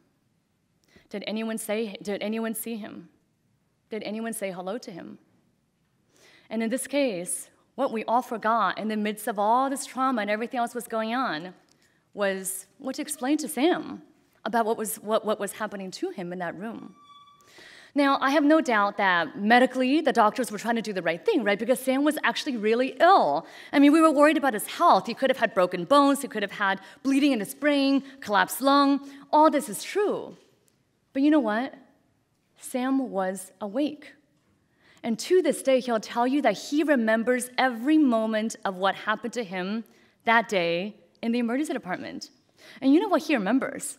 He'll say that what he remembers is that day, there must have been a lot of stuff going on because everyone was so busy. They were running around him, talking to each other. They were so busy that they didn't even have time to tell him before they ripped off his clothes. They were so busy that they didn't even have time to say hello to him and explain to him what was happening. Now, I tell you the story not because nurses or doctors or techs or any of the other people that I've worked with over the years are bad.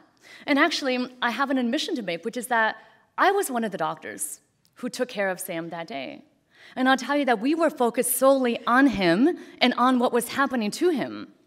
And we were so busy trying to take care of him medically, though, that we forget how scary it is to be in that moment. Imagine if you were in a car accident. You don't know what's happening to you. You don't know what's going on. You may have passed out at a certain point. You're in pain, and now you're getting poked and prodded and have no idea what's happening to you next. Now, I tell you the story because there is a disconnect between what it is that our patients experience and what it is that our system is actually aiming to do. And again, this is not out of malice in any way. This is never born out of a bad will. But what I saw in my medical practice is that we are pretty far from practicing what we know to be true patient-centered care. Now, I want to bring us back to the community as well, because this is another part of what we're talking about today with what is community-centered care, what does community engagement mean? Well, I'll tell you what this does not mean, and I'll tell you another embarrassing story from when I was a medical student. I worked as a community organizer in St. Louis, and I was, bright-eyed, bushy-tailed, came into this community working on sickle cell anemia. I was so excited about handing out all these flyers and engaging the community. And so I remember passing out these flyers, and you know what the first question that I got was, what candidate are you supporting? Right? People thought that I was distributing the flyer for that purpose. And the second question, if I said I wasn't supporting a candidate, was, oh, this is another survey that you're giving me. What is this survey for? And I see the same thing in Baltimore as well, that people are so sick of us telling them what it is that they need. People are so sick of us saying to other people what it is that you can bring to me, not how can I best to serve you? From my perspective, too, I was a caregiver to my mother for 8 years before she passed away from cancer. And we saw the exact same thing in medicine as well, that we saw so much of the medical system telling us what it is that we should be feeling, what it is that we should be doing, and not so much how they can actually deliver care to us. And that is certainly not the type of community engagement or patient engagement that actually breeds confidence and trust, which is what we need at the end of the day. So I know that we're here to talk about Engage Baltimore and about the events of last week. And so I thought that what I would do, is to take you through some of what happened last week, because it's a perspective that I certainly would not have known. I'm a yard doc, right? I've never worked in government until I took this job. Josh probably should have known that before they selected me. No, I'm kidding. But but I came from the world that you're in. I came from academia. I came from practicing medicine, and I didn't know what it was like to be part of the government response, the city's response to what happened. And so let me take you through to see what happened last week, the perspective that I saw, and also a few of the lessons that I learned. So I want to take you back to last Monday afternoon. I was at a meeting across town at the University of Maryland when I heard that their campus was getting shut down, that there was this threat of the purge. It seems like a really long time ago, right? But this was all last Monday, that there was this threat of a purge. Now, we have 2 health centers that are run by the city. One of them is Druid, which is 1515 West North Avenue, right in that area that was the most affected. And so our immediate concern at that moment was thinking about, how can we protect our staff? These are things that I don't know that I would have thought of before taking this job, right? How can we protect our staff who are in that building at that moment? And then it was, how can we protect our other staff who are in the field? A lot of the work of our health department is going out into the community, doing home visiting programs. We run field health, which is transporting patients to their dialysis appointments, to their chemotherapy appointments. Our patients still had life-threatening issues that needed to be tended to. But what can we do to protect our staff, while at the same time also making sure that our patients are okay? So I didn't know that this was all going to come our way. All I heard was that all the agency heads, or at least certain agency heads, were getting called to our emergency operations center, which is the mayor's coordination center where all the key agencies, along with our state partners, were going to be assembled. And my first thought on this was, I don't really understand why health is involved. You know, you think about civil unrest, you think about violence, you think about problems in the community, and when it comes to violence, I didn't know what role I would have there. And actually, that was my first and probably foremost lesson, which is that there is a role for health in everything that we do. Now, we talk about this when it comes to health and all policies, right? I mean, we talk about this when it comes to social determinants. But I think this is so true when it comes to social unrest, when it comes to turmoil as well.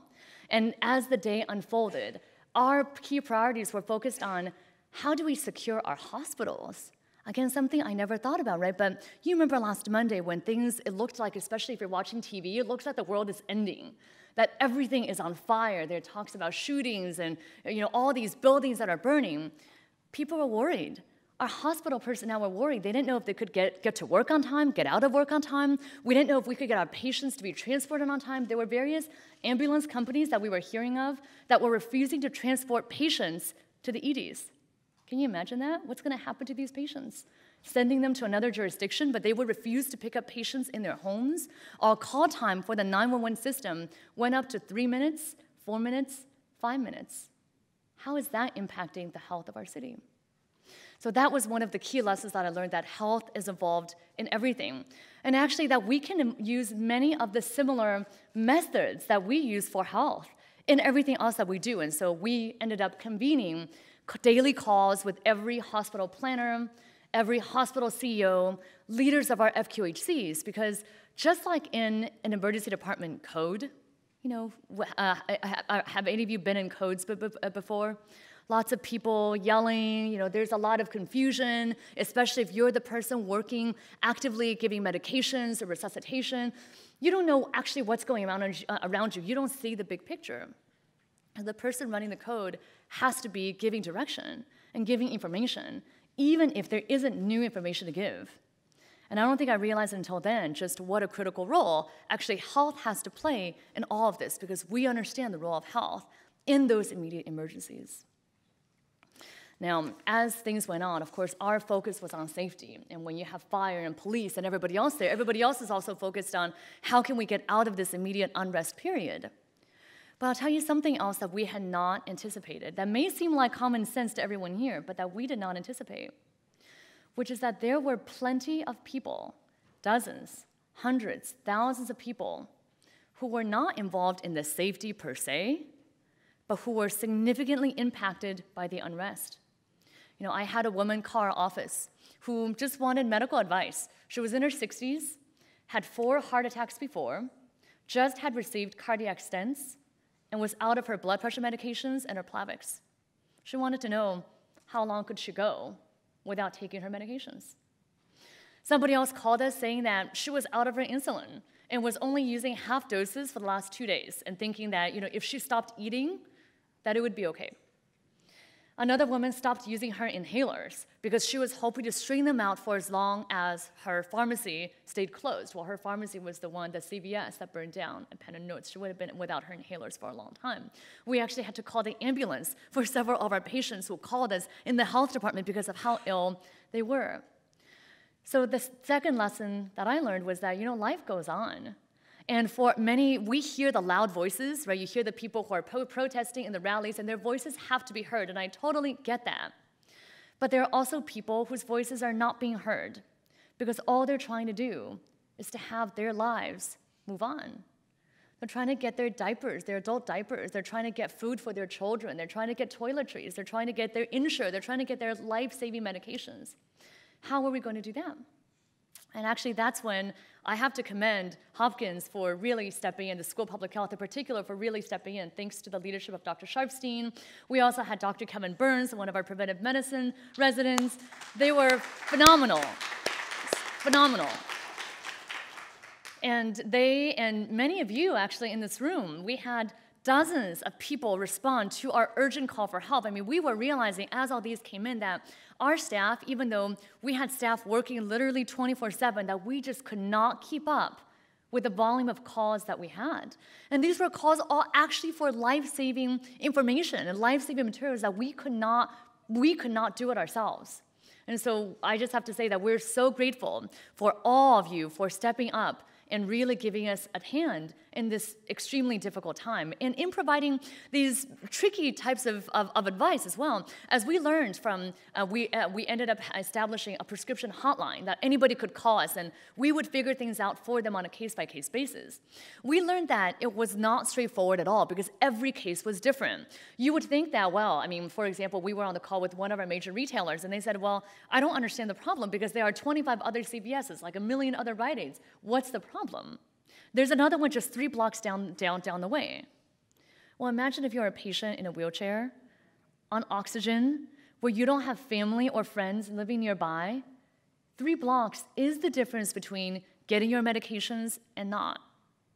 Right? Imagine, too, that you're someone who is totally dependent on that area, unfortunately, for your groceries, for your other supplies, and you don't know. I mean, maybe it seems straightforward to us to say to call a different pharmacy and transfer your medications. How are you supposed to know that, right? You don't have the internet. Maybe you're not savvy when it comes to calling your insurance company and getting that transferred. How are you going to navigate that? And so we realized that everything had to be done on a case-by-case basis, and many of the times we had to literally deliver prescriptions into people's hands. And that's what so many students and volunteers and our staff ended up doing, which was really extraordinary. Another lesson, something else that we didn't anticipate. So we launched our efforts, our prescription drug access efforts, last Thursday night. And then Friday morning came, and we were getting the calls that we would normally be getting, but we weren't getting them through our 311 hotline.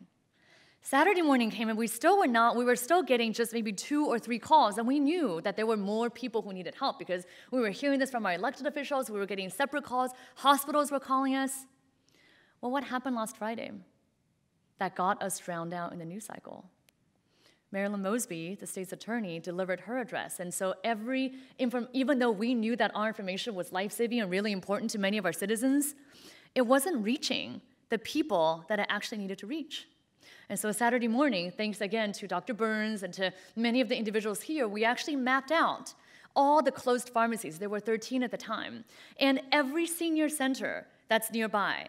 And we went door to door. We went knocking on every door, and the vast majority of people had not heard about the services. The vast majority also needed our services. And since then, we've set up shuttle services. We've continued with delivering medications by hand. But I think the lesson that I learned from all of that is that we really have to meet people where they are. And it's not just lip service of we're going to some community meetings or we're going to churches. That is all important.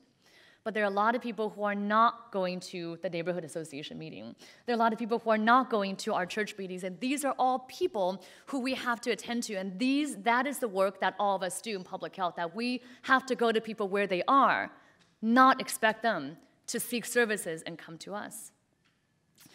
So I know that there's a lot of talk about what's next in this city. And yesterday, our mayor, Rawlings Blake, announced the One Baltimore initiative, this public-private collaboration that's going to be comprehensive. And some people have said, why haven't we done more sooner? Or why haven't we done more? And what exactly is going to happen? But I want to share with you a couple of the challenges and maybe ask for your advice in thinking through how we can do this as well. Until I took this job, I'm not sure that I could have appreciated the tensions that we do have. For example, we need to engage our community. We know that for all the reasons that we talked about, right? We need to engage our communities.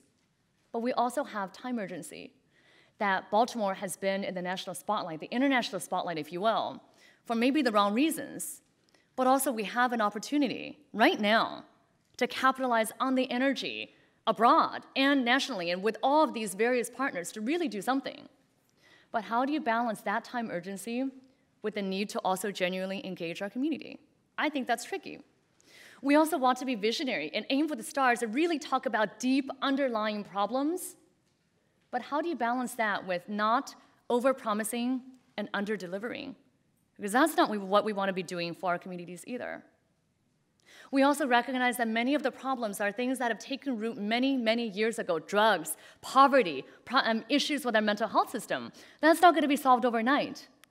But what action can we take now so that it doesn't look like we're just sitting and wasting time?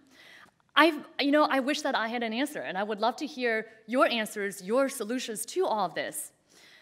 And I wish that I could have come here today with an answer. I'm not quite like Representative Cummings and how I'm able to give you something to aspire for at the end.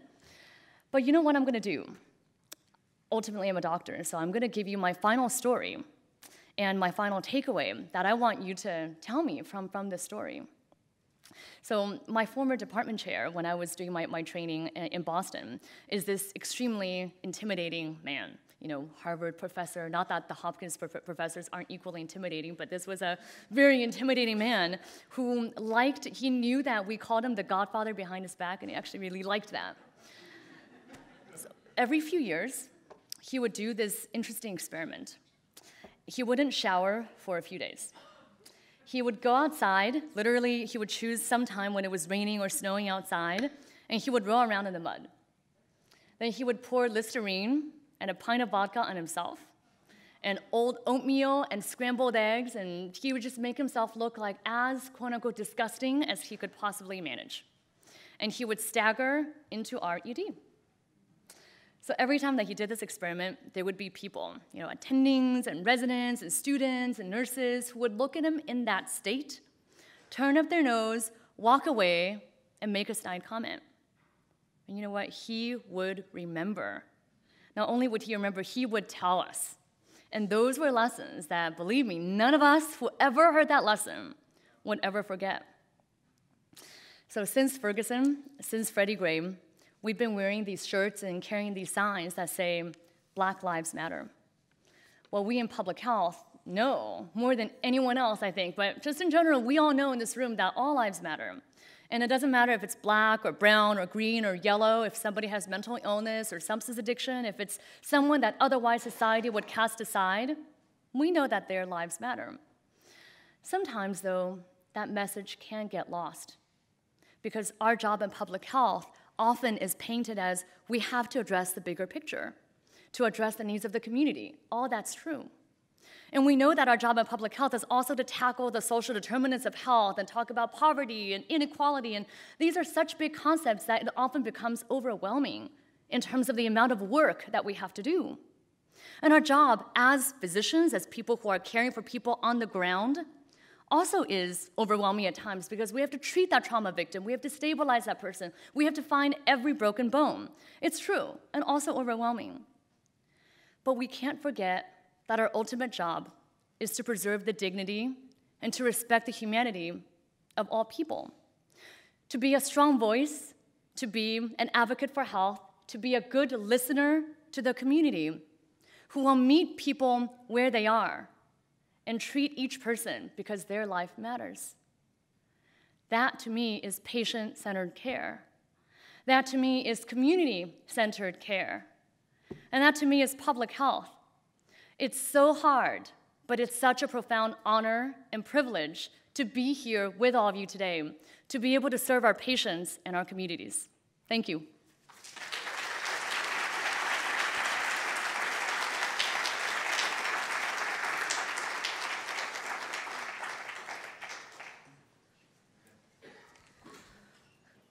Great. So thank you to all of our speakers so far. The next person, the two people that we're going to bring up are some more of our youth poets. The first will be DeAndre Jackson. He's 18 and a current student at Douglas High School. He is the Baltimore Youth Grand Slam champion, as well as the Baltimore City Youth Poet Ambassador. And we are thrilled to have him join us. DeAndre is, and all of our youth poet speakers today have been members of Do More Baltimore, which is a nonprofit which seeks to engage positive social change through poetry. The CEO, Kenneth Morrison, is joining us today and will be a member of our community panel, so more on that later. And without further ado, DeAndre, thank you.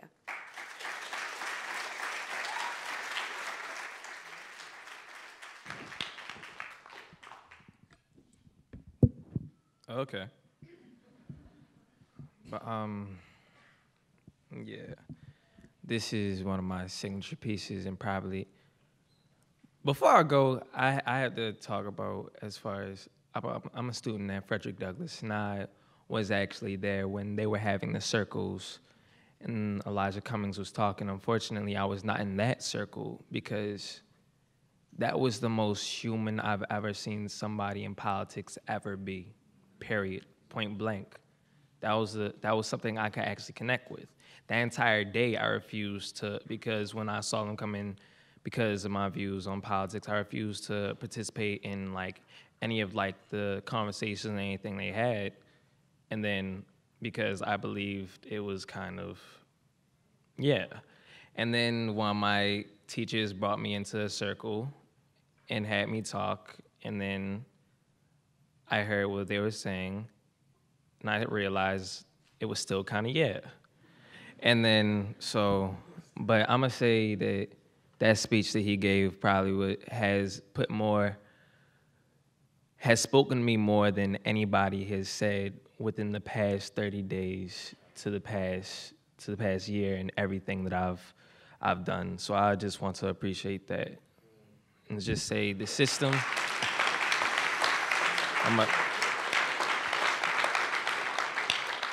and I just want to say, with all this, the system that we are placed under, that's been in place for the last 200, 300 years, is going to be very hard to change that, because the system isn't broken.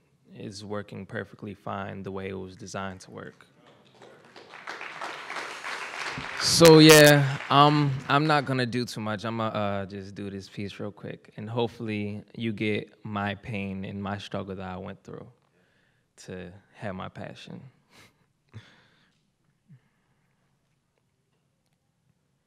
Mommy, I have a question. Why does the moon follow me? Where do babies come from? Why are there so many balloons in your drawer? Mommy, where's Daddy? Where is he going? Why was he mad? What's a drug? What's drug money? What's child support? Mommy, the police gave me and Daddy a ride today. Mommy, where's Daddy going again? What's the system? Is the system bad? Mommy, why are you always crying? What's poverty?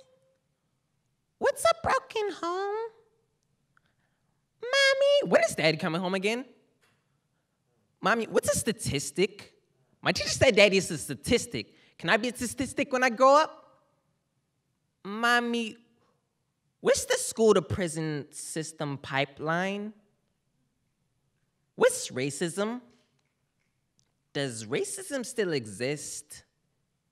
What's oppression? What's government? Does the government oppress its people? What's AIDS? What do black people have to do with AIDS? What's population control? What's the New World Order? Are they real? But, Mommy, wait. If God wrote the Bible, no, wait. If man wrote the Bible, then why do we call it God's word? Who's Lucifer? No. Who's Lucifer really? Can light exist without darkness? Are science and religion the same? If not, how come one is taught in schools and one isn't? Mom, how come astronauts haven't found heaven yet? Are God and government the same? Are taxes the same as tithes? But if money is the root of all evil, then why do we pay God with it? But if money is the root of all evil, why is in God we trust on the back of all evil? But we need money to live. Do we live backwards? Mommy, do we live evil? Mommy, I'm scared. What's schizophrenia? Bipolar, OCD, ADHD, bipolar, schizophrenia, bipolar, schizophrenia. Mommy, what's a pill? What's a pill? What's a pill? What's a pill? What's a pill? What's a pill? Mom, what's a pill? What's a free thinker? Why are they sweats? I heard my doctor say it today. Mom, what is innocence? When did I lose it? I took the pill. Mommy, am I a good boy now? I don't have any more questions.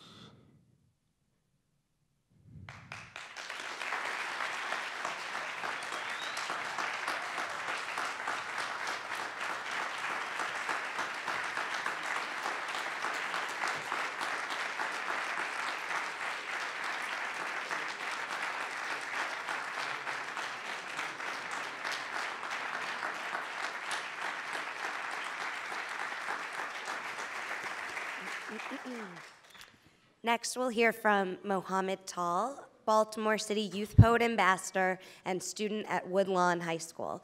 Mohammed is 17, and we're excited to hear from you. Thank you. Thank you. The piece I'm going to share with you guys is called Do the Right Thing. It's inspired by Spike Lee's 1989 film. Here we go. I got a target on my body, somebody. Please protect me, got a target on my body, somebody. Please protect me, got a target on my body, somebody. Please protect me. The devil heard I got a message, so he's trying to disconnect me. The mayor said, do the right thing, Doc. So here I am trying to heal the hood. I brought some cameras and my consciousness, the script challenging politics. Didn't need to practice, man, I swear that I was Iverson. Bedford Stuyvesant lives within them. Cops poison in streets with venom, counteract like penicillin, you see? This pen is healing, but Lee, he had a vision. The heat was cataclysmic, metaphoric of the violent nature cops create in the streets. Let's take it back to Howard Beach, Southern Queens, 1986. To this day, it still makes me sick. One black man killed. They hit him with a car. He who did his dad was a cop. So the charges got dropped, robbed him of his right to live. Kill a Negro, be a hero, brother, that's just how it is. Rest in peace to Michael Griffith. But the struggle goes on, peep. My boy Raheem, we nicknamed him Radio. His boombox was a blessing. Played his message through a stereo to our hood. An angel amplified through God's plans. I swear to God, he was God's right hand, symbolizing a black man with the message. Love and hate. Wherever one is, you're sure to find another. Just like Cain and Abel, one inclined to kill the other. Yin and yang on both hands, a combo in effect. He could embrace you with a fist or treat you with respect.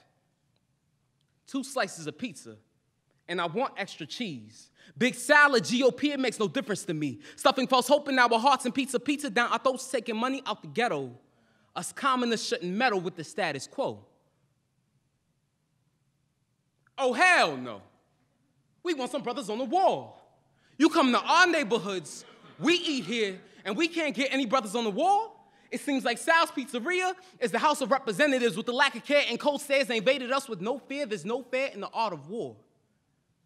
So when I pick up my gun to protect my son, don't look at me like I'm crazy because I told you.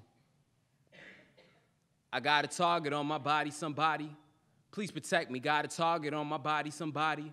Please protect me, got a target on my body, somebody. Please protect me. The devil heard I got a message, so he's trying to disconnect me. Now, History repeats itself, and that's just how it goes. Same way that these cops always take my brother's souls. Same thing Darren Wilson did to Mike Brown, yeah, we know. Trayvon Martin, Eric Garner, Amadou Diallo. While silly white kids argue over who doesn't see color, look around, Billy, man, they killing all my brothers. They justify our deaths saying that we kill each other, sit around, enjoy your privilege while I console my mother, no playing, my life's no joke, and that's true-ish. Same rope they hung us on, we tie our shoes with, but not today. I pray no grace be paved, because I came to bring the change, we ain't stupid. So when I pick up my gun to protect my son, don't look at me like I'm crazy, because I told you. I got a target on my body, somebody. Please protect me, got a target on my body, somebody. Please protect me, got a target on my body, somebody. Please protect me. The devil heard I got a message, so he's trying to disconnect me. Rest in peace, Freddie Gray.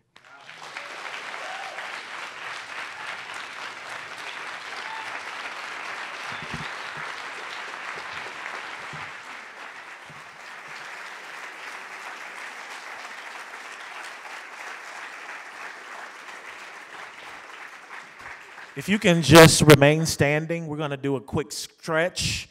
All of those who are a part of our community panel, if you'll come down, essentially, if your name is there, you might want to take a good breath in and breathe out, because it's pretty thick in here, but it's wonderful.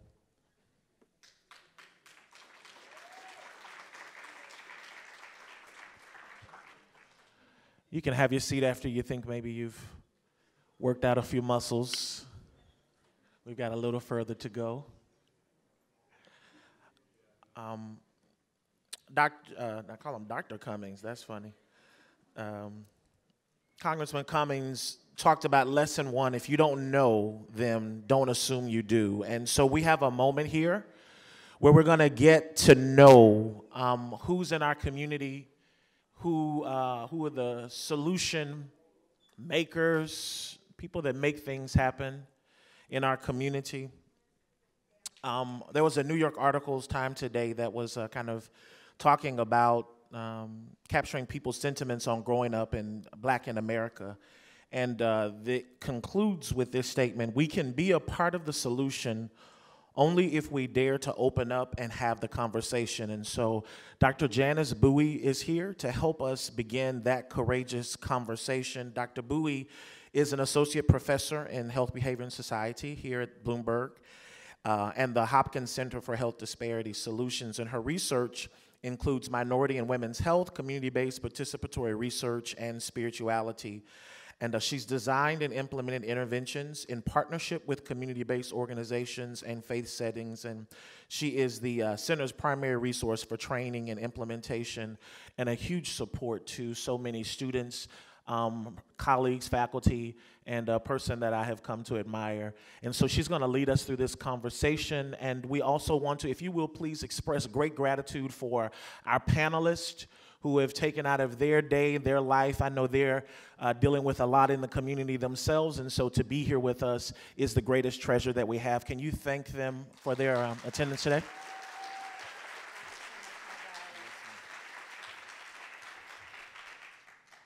Good morning,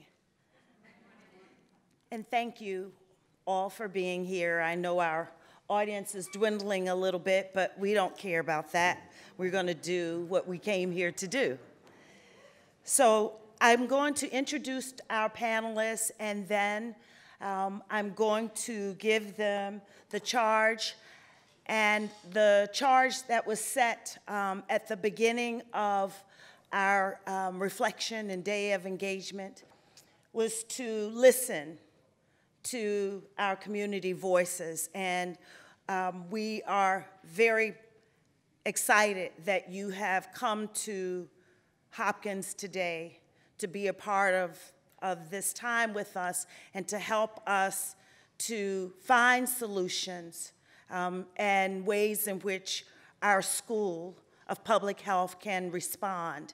And also, we hope that you will impart information that will strike a chord with our students. We are in the next to the last week of school, so some of our students will be finishing and going on to start their professional careers or to continue with those. And so I'm hoping that what you say today will be something that they can carry with them as they leave the walls of this institution. So let me start by introducing you. Our first panelist is Naon Locust, and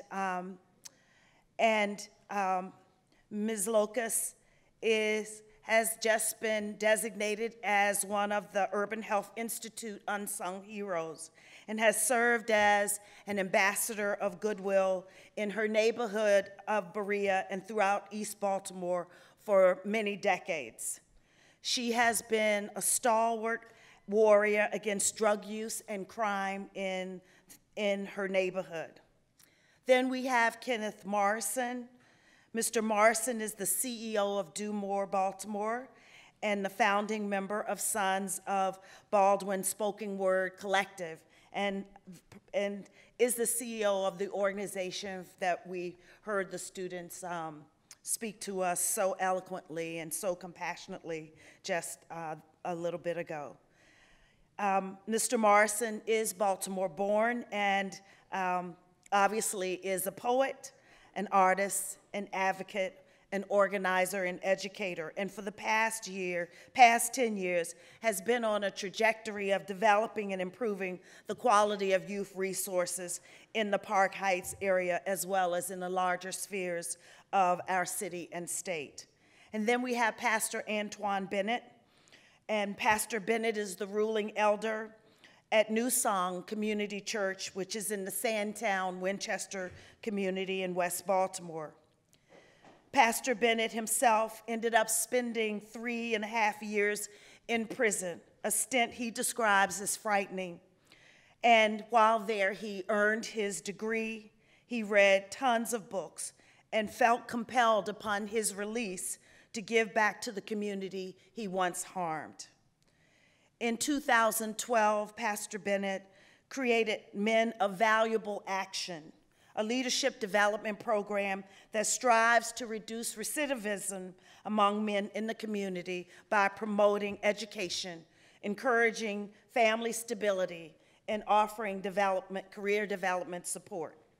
And then, of course, most of us are no stranger to Reverend Debbie Hickman. And Reverend Hickman is the co-founder and CEO of STAR, which is Sisters Together and Reaching, which is a faith-based nonprofit community organization that provides spiritual support, direct services, and prevention education to HIV and AIDS infected and affected African American women and men. And then we have James J.T. Timpson. And J.T. is the site director for Safe Streets, Park Heights in Baltimore. As the director of Safe Streets, Park Heights, J.T. leads a staff of 6 workers to help prevent and reduce homicides in Baltimore's Northwest District. And then we have Selwyn Ray, J.D., and Mr. Ray is the Vice President of Community Engagement and Partnership for Big Brothers and Big Sisters and the Maryland Mentoring Partnership, and was formerly the Executive Director of MMP. And while there, he oversaw initiatives to increase the number and quality of mentoring programs, providing children with caring adult mentors in their lives throughout the state. And then we also have Lieutenant Colonel Melvin Russell. Is Lieutenant Colonel Russell here? Okay, all right. Well, Lieutenant Colonel Melvin Russell, should he arrive, is the Chief of Community Partnership Division of the Community Partnership Division for the Baltimore Police Department. So we want to thank you again, and we're going to spend just a little bit of time asking our panelists to think about what was said. Let's think first about what Congressman Cummings spoke about and the takeaway of pain, passion, and purpose. And then we heard from Dr. Levis, who talked about the elephants in the room and the 4 disparities that will need our attention and have synergistic effects on the lives of our citizens in Baltimore, those being education, health, criminal justice, and wealth. And then finally, Dr. Nguyen talked about the importance of patient and community-centered care and the need to preserve the dignity and to be a voice and an advocate and to show that all lives matter. And so with that as our backdrop, I would like to ask each of you to just take a few moments to share from your heart how you felt about the experiences that have been taking place in our city, understanding that they didn't just start with the tragic and untimely and premature death of Freddie Gray. And to share what is on your heart about that, and then we would like for you to then share what you feel might be a solution that we as a School of Public Health can partner with to begin to develop strategies, either short-term and or long-term. And I'm happy to repeat those as we go. So let's start with Ms. Locus. Yes. Good afternoon, everyone. It's really a pleasure to be here today to express any feelings about what has happened in our city. As a lifelong resident of Baltimore City, growing up from a very young child, I've seen the city go through many changes.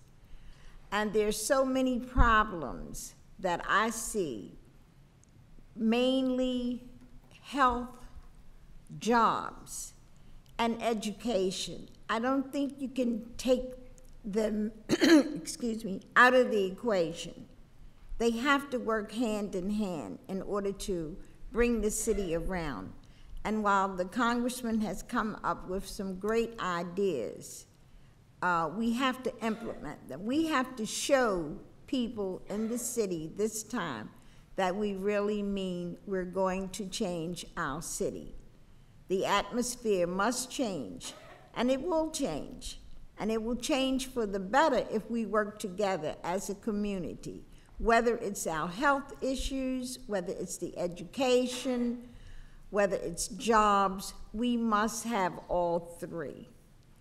That's how I feel about it. Thank you, Ms.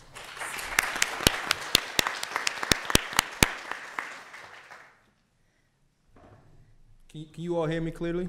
Yeah. Awesome. So in response, I want to start by talking about the comment around, I guess, the evolution of pain as relates to youth development. I just want to add, I think Congressman said that pain produces passion, which I think produces purpose. That's correct. I want to add appropriate processing of pain produces passion, which produces purpose.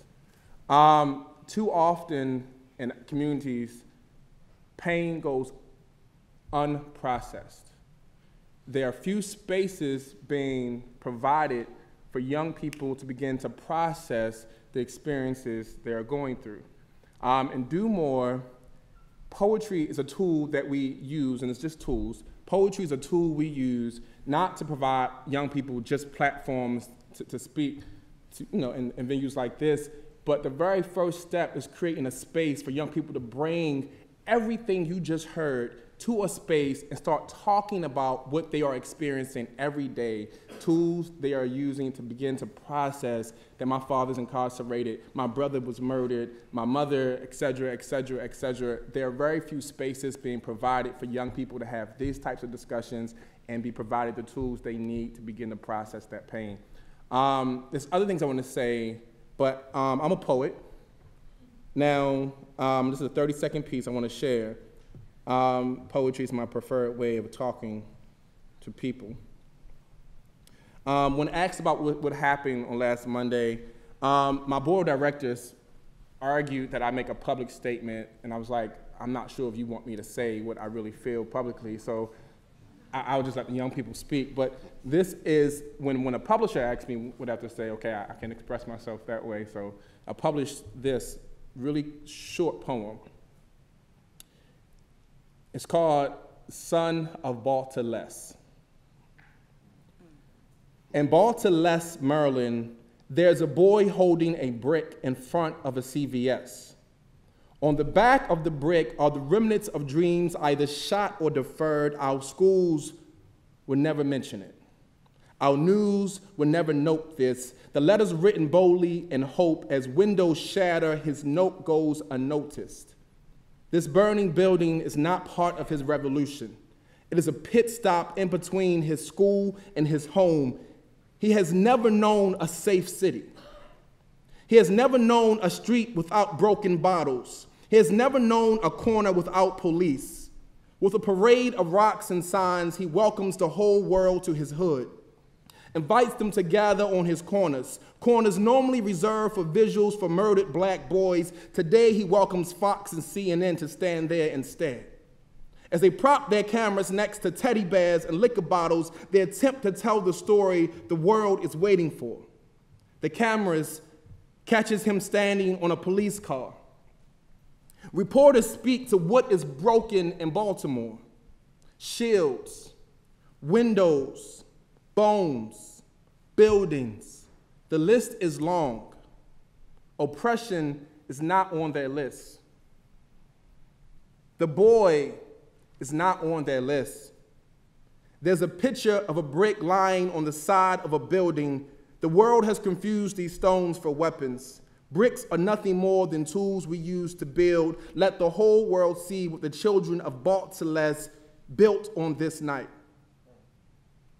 It is big, it is bold, and it is both ugly and beautiful.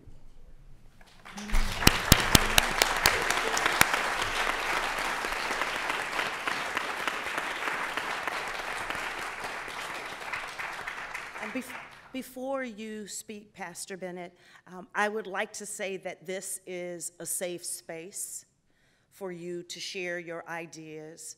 And so we want to make sure that you don't feel that because you're at Johns Hopkins in this auditorium that you need to feel insecure or unsafe or intimidated. We want to dispel with all of that. Here we are all equals. And so we invite you to feel comfortable in sharing whatever it is on your heart. And I'm going to sit down because we are community.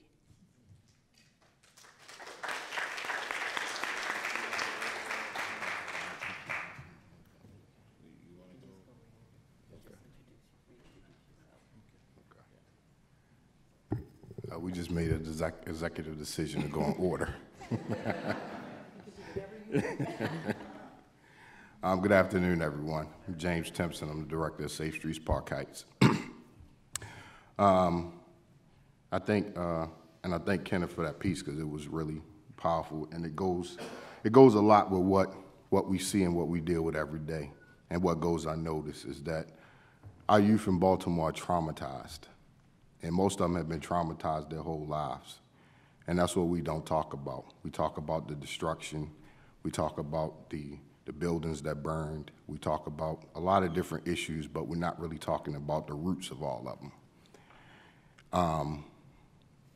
You know, on Monday and Tuesday and Wednesday, probably the whole week, heard a lot of stigmas, a lot of names, a lot of different things that we were being categorized.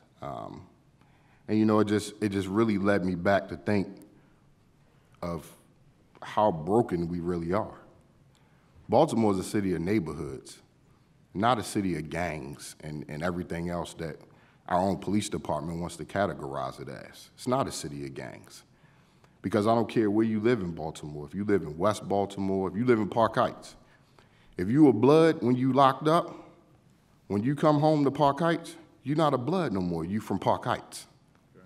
That's how Baltimore is built. Now, it may be neighborhoods with subsets, little gangs in them, and whatever you may want to call them, that's fine. But that's just a group of neighborhood kids who got together who all happen to be in the same affiliation. We should not be categorizing our city as a city of gangs. That's number one. We're a city of neighborhoods. I think, you know, the second thing is that we expect, the unfortunate thing is we expect criminals to engage in criminal behavior, right? But what we don't expect is our law enforcement to fall into the same line. Law enforcement are meant to uphold the law, right? And never will I go and say that law enforcement is not important and they don't have a place in this community, because we definitely need them.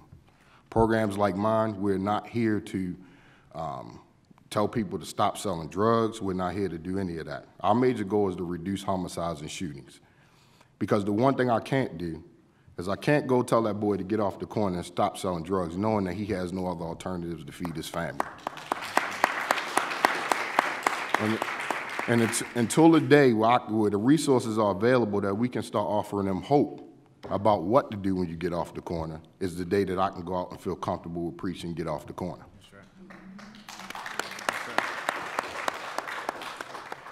The majority of the kids I talked to this week, both down in Penn and North and all across the city, the one thing that they expressed was the pain. I never felt so much pain from this young generation of not being heard. It was just amazing how talking to these kids this week really opened my eyes, and I'm in the streets every day. That's what we do. I'm out there every day in the trenches, and I just could not believe the ability of these kids to express the pain that they were feeling about not being heard. And that's what you saw on Monday. That's what you saw boil to a head. Because if you look at it and think back, and it's not something to be proud of that happened, but it was a necessary evil. It was a necessary evil. And if you look back on it and you think about it, and you think about the way that those kids ran circles around the city and ran circles around the police and ran circles around everybody, it shows you that we're not dealing with dummies. These kids are smart. These kids have ideas. They have dreams, and we got to help them realize that. The one thing I do every day is I sell hope. But when will I stop being able to sell hope and be able to offer them reality of an actual change? And that's what we're really looking for.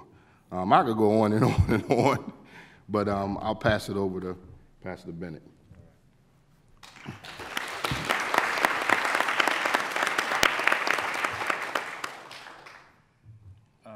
Just one point of clarification before I speak briefly.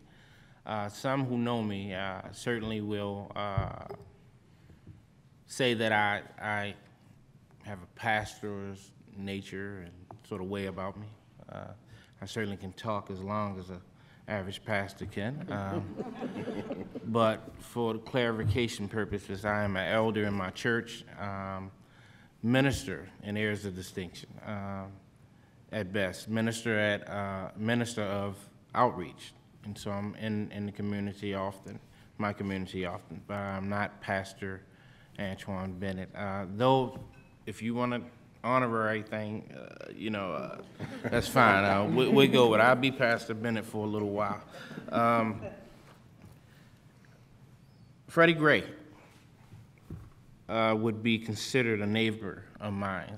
We share the same community. We share the fact that we were both lifelong residents. I am, and he was, a lifelong resident of Sandtown. I'm born and raised in Sandtown, and buying a home in Sandtown. Now, I bring this up not to suggest that makes me deeper or closer to the pain than anybody in this room. That's not the case at all. Just merely to state that there was a uprising in my home, my community. That's all. And that it was surreal in a lot of ways. I certainly can relate to the brother when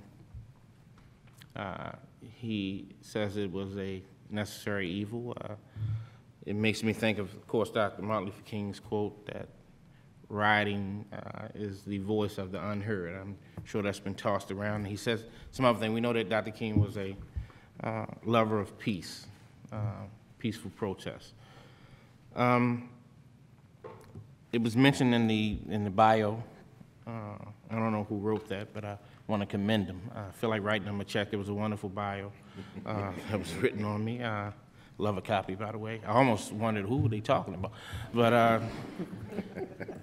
On a serious note, I am the founder of Men of Valuable Action, MOVA Baltimore, and we seek to assist in ways.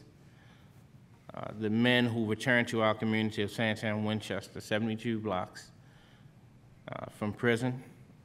We seek to assist the men who have, the young men who have dropped out of high school, and equally important, the men who are dads in the community. In doing so, I'm up close to the pain. I was mentioned that I myself am an ex-offender, 21 years removed from penitentiary life. I think it was described as me being frightened by my experience. That's a little misnomer. I was frightened by my stupidity that led me to prison. I embraced the fact that I went to prison because it was the best education I've gotten so far. Life lesson. But I was determined to leave prison much smarter than I was going in. See, I thought, like so many of our young brothers, you talk about, and I agree with the brother that Baltimore is not a city of gangs. We have cliques at best. You know, when we grew up, that's my clique, right, which is different than a gang. I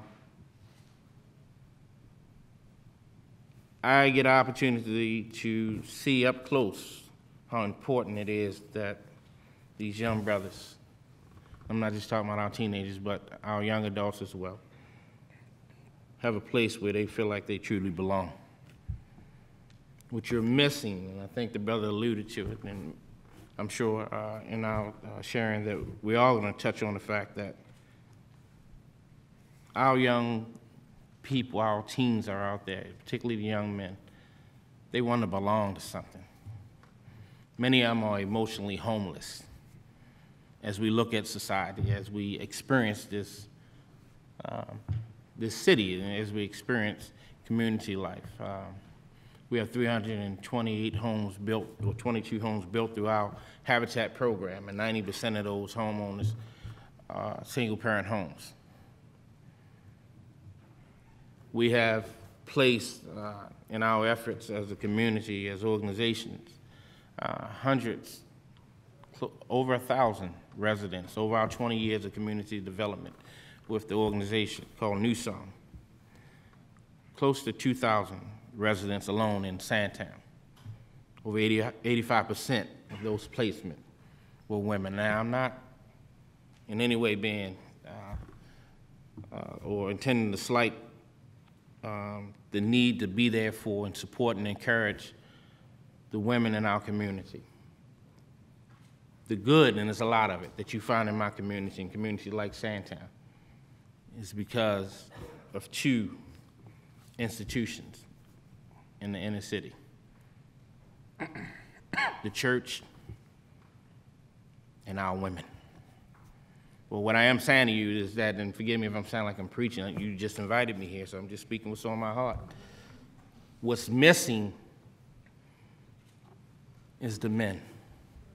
They're forced, we are forced to look at pictures that don't have us in them.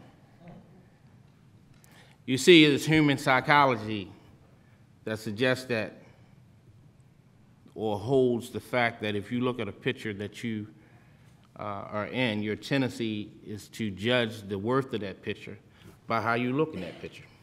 You value that picture by how you look and fit in that picture. The progressive things and the positive things that are happening in our community are largely being performed by folks other than ourselves. And we wonder why Freddie Gray, who was baseless in our community, and his life has become the basis of a change in Baltimore through his death. It took him dying. It took an explosion for us to be at a point where we are, where we can think about engaging Baltimore City. That's not to say, and I'm not saying that anything prior to what took place in my community Sister Inez, our community, over the last week, 2 weeks. That's a strong leader, one of my leaders in the community, who's Inez Robb. Take a bow, stand up. Stand up for me, sis. And I won't be too much longer, but this woman is working tirelessly. You know, she was in a meeting with the mayor last night in our community, well into the late evening, and here she is here today representing our community. We're missing a lot of things. We're missing what true engagement of our young folks are all about. And when I talk about engagement, I'm talking about embracing them while at the same time confronting them, because that's what it takes. I deal with a lot of our young men through MOVA who come through the door, who recognize in their intelligence that people look for the pistol in their hand instead of the passion in their heart. They question and judge them on the pitifulness that they think that they have in their lives instead of the pain that they have to deal with. Let's talk about that while we spend time together. They want what all of us want: healthy, productive lives. Now, I'm not saying that they're victims. I'm saying a lot of them are just as stupid as I was 20 plus years ago.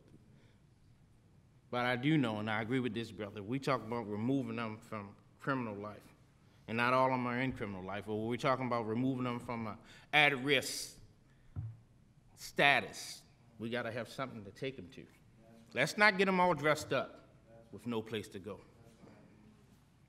Let's not wait until they're behind the trial tables before they take their future seriously.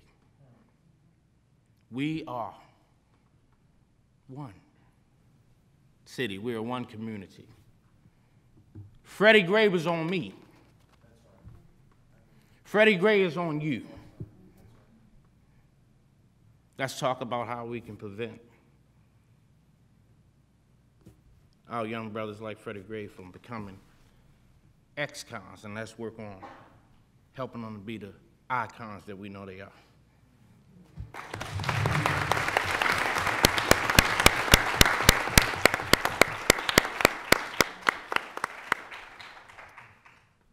This is my first panel that I have been invited to, my first session that I have been to since the violence broke out on last week.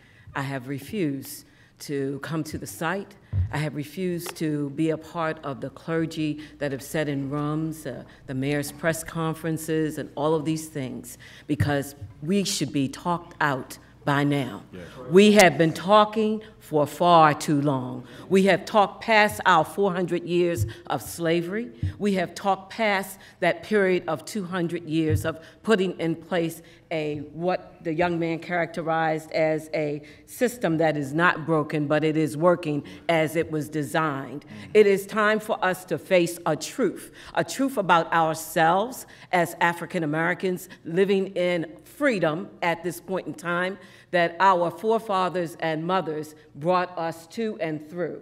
It is time for us to stop allowing ourselves to be specimens under a microscope, constantly being asked one question or another when we already understand that violence is a healthcare issue that should have been being mitigated long before last Monday, and it did not happen. Violence is a healthcare issue that has not been mitigated because of the fact that the social determinants of health, a word that we use in these illustrious rooms, but means nothing on the street because they don't know that you're using them and saying about us that the social determinants of health, that you're a victim of the social determinants of health, because they don't understand it, and nor have we made opportunity to make certain that they understand those three words on the street of economic depression and all of these things, a lack of education. I disagree friendly and respectfully to the congressman that education is no different on the streets than it is in here. Everybody's educated, everybody is intelligent, it is all relative. And we need to begin to respect others on the street so that they will also respect you when you come out there to work with them. And until we do that and give respect to all and understand that every man and woman, whether they come into a higher level of education or not, they are aware of what is around them, what their needs are, and they are looking for us to respond. And so I wrote down quite a few things because the community has been taking care of itself and its own for quite some time. But the community also has been turning itself on itself for quite some time. We cannot place all of the blame on one structure, on the police department, when in fact a young man that was in as a barber just a week ago or sometime this week got shot in his head 4 times, not by a police officer, but by one of his own. That's right. We must honestly face up to what is going on in our community. We have trauma that has never been dealt with. And I always bring up Beloved because Toni Morrison wrote and had an amazing movie out called Beloved that we have refused to watch because we say it was too dark. But what is dark is that we don't want to look at ourselves and see the pain that we have been holding on to for far too long. And we need someone to come in and help us to help ourselves and our children. There's no mental health in our schools that actually does from pre-kindergarten all the way through high school to be able to do an assessment and get our children the assistance that they need. But you cannot just help the child, you must help the parents and the homes from which they are coming from. When we want to put funds out and monies out, we don't want to do anything with the adults. We want to put money into children. Children cannot rule their parents. The parents are ruling them. And then we have leaders.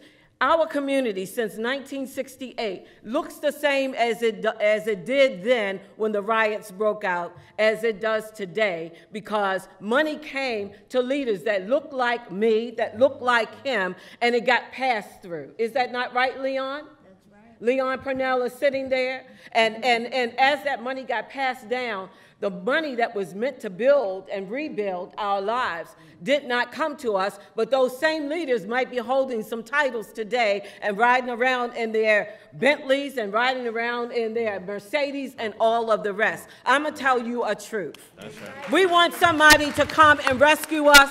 Somebody did come by to rescue us, but the somebodies of us didn't take enough respect and honor for us. What do I need Johns Hopkins to do today? I need Johns Hopkins to know that they hold a seat on the right hand of God in this city, in this state, in this nation. They have more power than the mayor has. They have more power than the governor has. I need for their trustees to come down out of the dome. I need the dome to lift its skirt and actually call the power players to the table. I need that. We need that.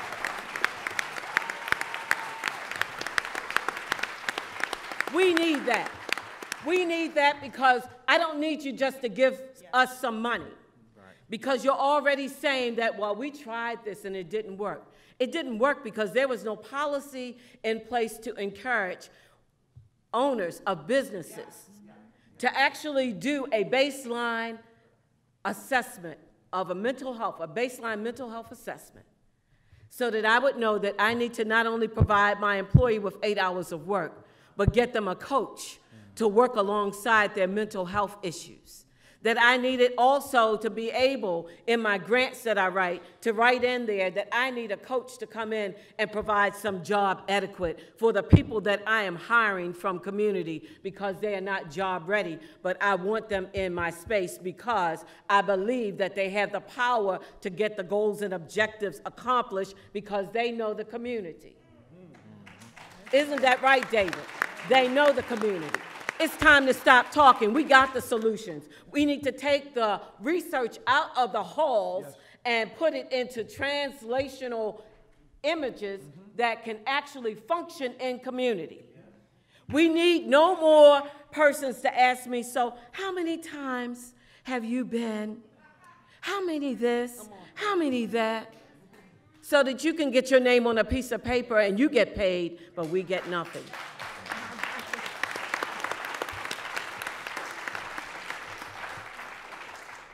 We need to understand that there are traumatized people in Baltimore City's illustrious different departments that will say no to him and yes to you. And they look like me. We need to understand that my son's senior center didn't burn down because the looters burnt it down. That was a crime of opportunity, of a community of jealousy, a community that wanted to say, I'm going to show you, or ask, where is your God? If you think I'm lying, go and examine the site, and you will know that the children would not have taken that much time to burn down a bus and to burn all of the perimeter, and didn't care if they burned down the homes that were on the other side that were occupied by senior citizens. It is time for us to stop playing these games. It's time to really roll up our sleeves. As Selwyn said, I didn't think you were here. You look like Angela Davis today. Well, I don't, intentionally, it's a bad hair day, been a bad hair week. And Leon says I got miracle grease. And so therefore, you know, I'm just here to tell you the truth. I'm here because Mike Clegg is in the house.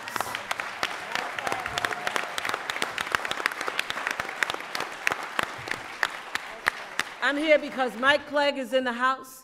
David Hopegrave is in the house. Josh Sharfstein was here. I got Amy Gawad sitting in for Bob Blum. And I believe that every word that we are saying in this room, every syllable, is going to go back and reach the Board of Trustees.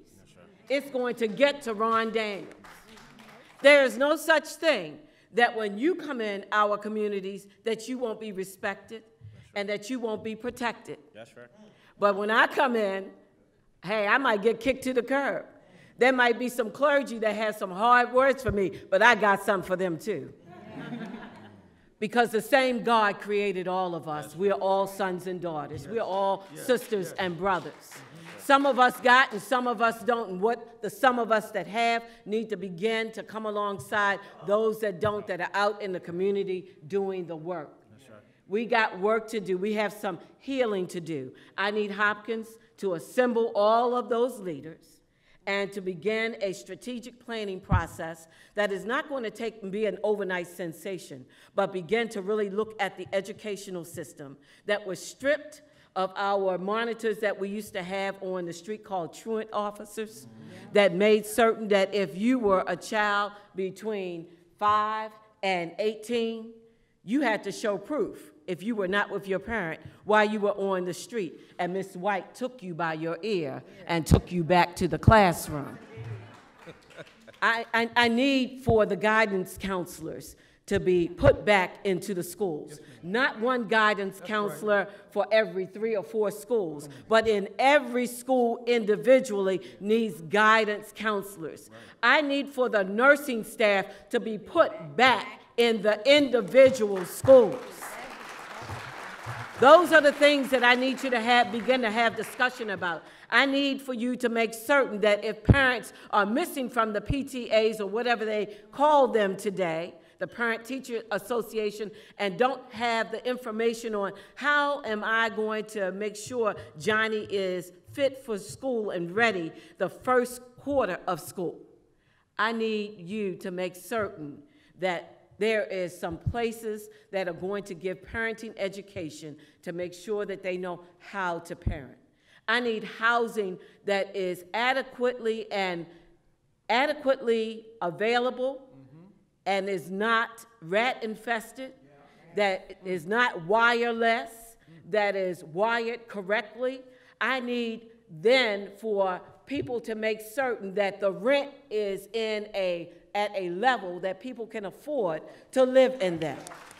I shouldn't have to cross over Fayette Street on Milton Avenue to begin to see a difference in the housing that is across Fayette Street than the housing that is down by Milton and Biddle. There is something wrong there.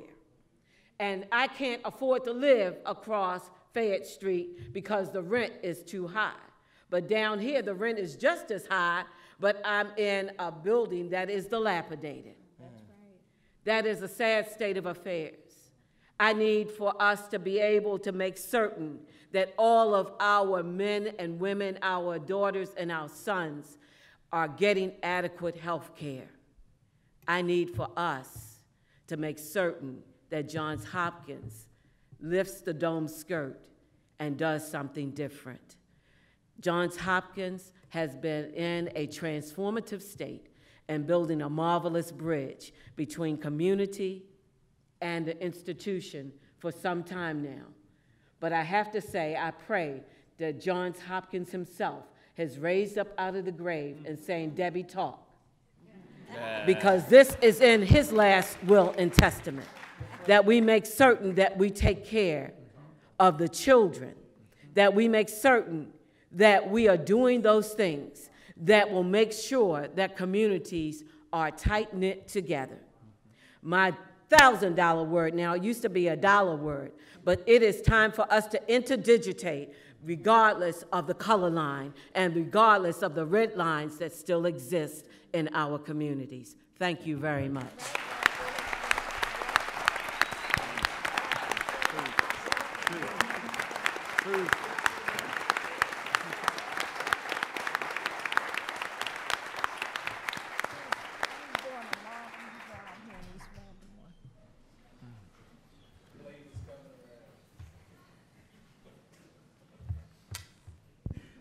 Sister,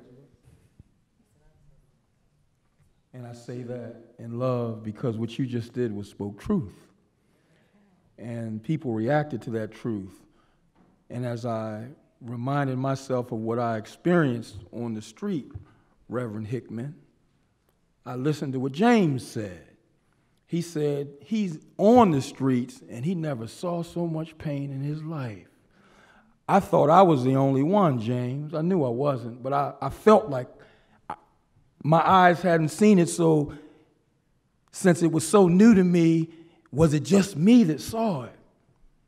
I was in a prayer circle with one of your boys, just passed by, and two other men that had orange fluorescent vests on from the Billy Graham Rapid Response Team. It's real. We were praying for a gentleman, and then a little lady pushed her way in. She probably was 18 years old and said, I need some of this. She listened for a while, James, and then after the prayer finished, I felt, Reverend Hickman, that it wasn't exactly the type of prayer that I would have prayed, so I said, let me pray a little bit. I put my hand on her shoulder. By the way, she had a little mask on her face, and I won't go any further. She was hiding something, and I just began to pray about her condition, her pain, her hope, her destiny, her purpose. And every time I prayed deeper about her, I lost myself. She went lower to the ground.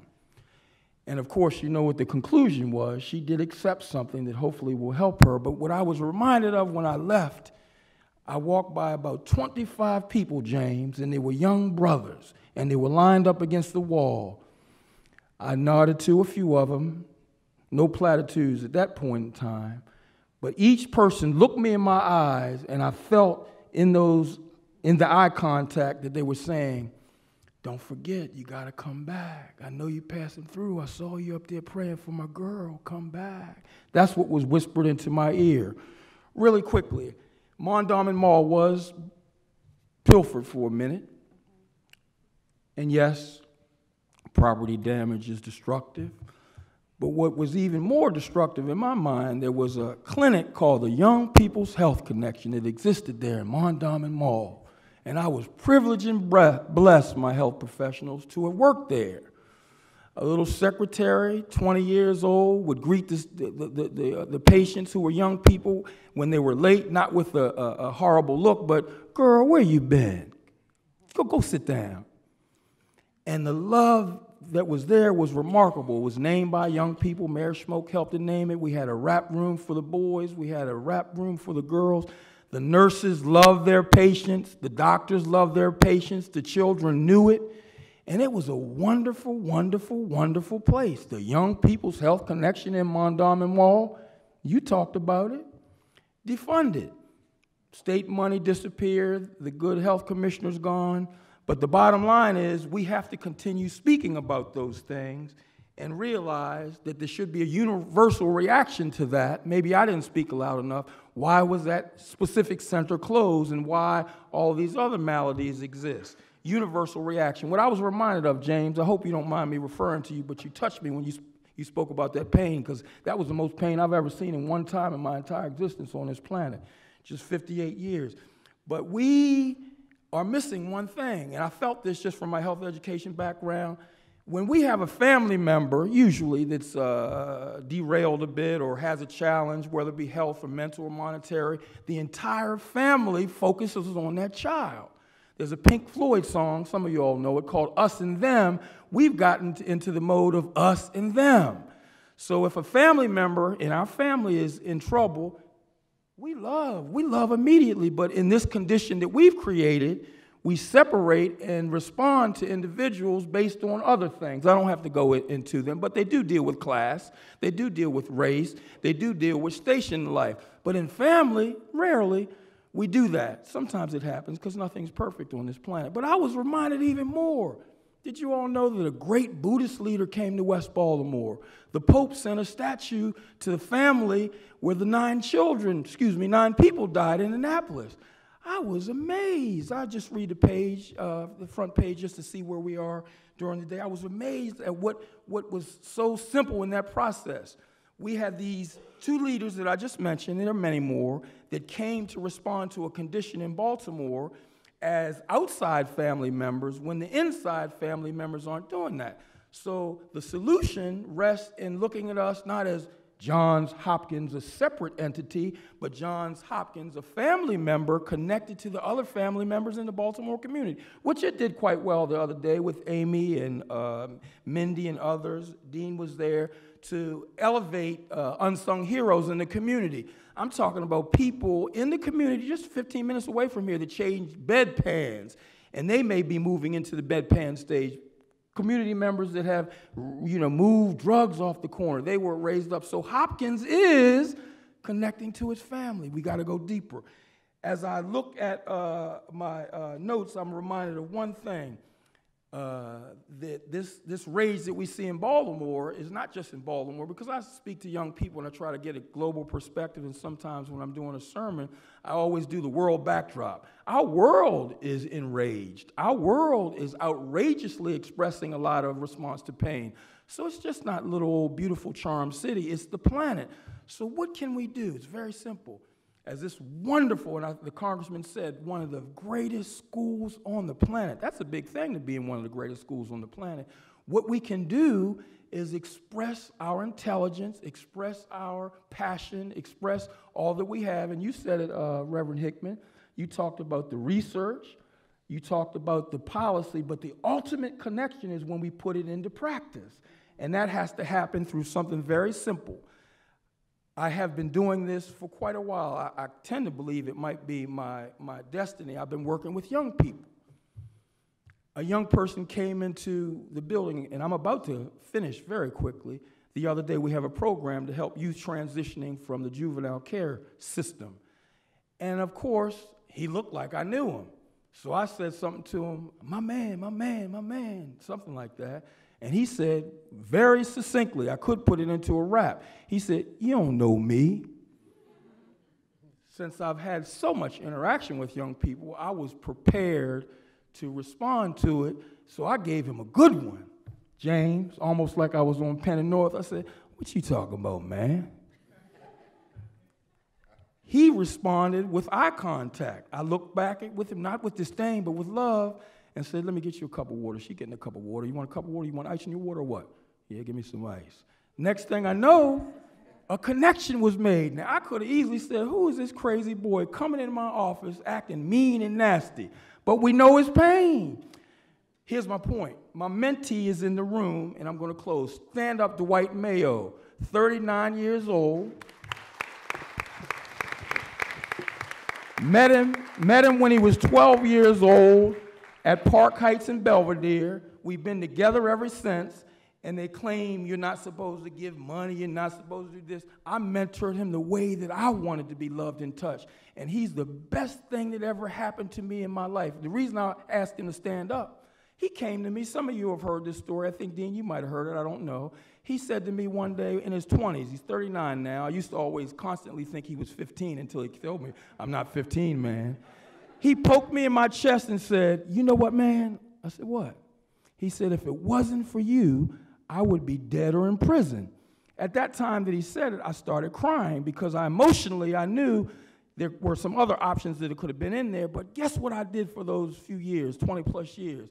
I told him I loved him, told him he was brilliant, told him go to school, told him put that gun down, which he rarely picked up, told him stay away from that boy. He's seen more death and destruction, James, than I can even imagine. Sometimes he would tell me stories, I couldn't sleep at night. Sometimes he would call me up, man, they beat that boy up bad last night. I said, did you call the police? He said, nope, I went in my house and went to bed. Would I judge him? No way.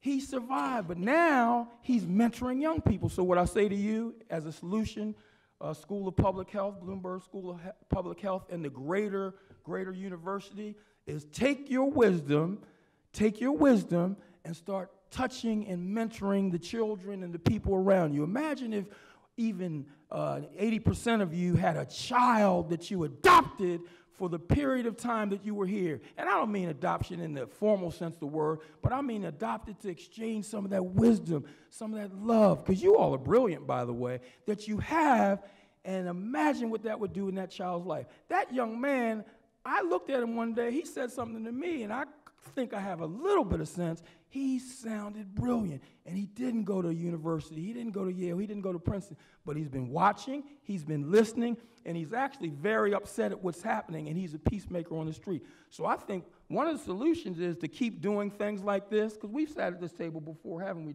Deb?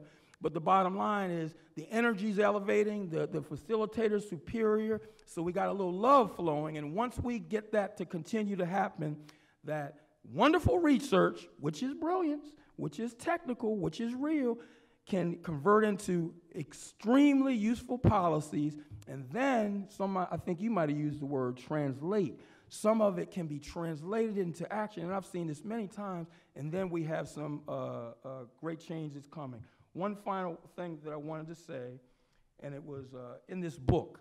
I asked my mentee, who's smarter than me, to pick me a quote out because I couldn't find one. It happened this morning. He did it in 10 seconds. I couldn't find one. Perfect quote. Here's what the quote says. Thank you, Manny. And it's by a photographer because they see light very well. Cheryl Dunn. It says, it's good to make your mistakes when you're young and not afraid. But you should never be afraid to make mistakes.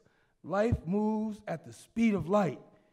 People forget the mistakes, just keep making. So here's what I found in that, is that we have this opportunity, we have this option right before us.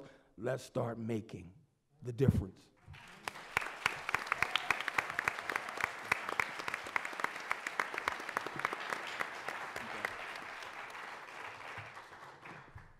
I want to thank our panelists, and I think we certainly received more than we could have expected.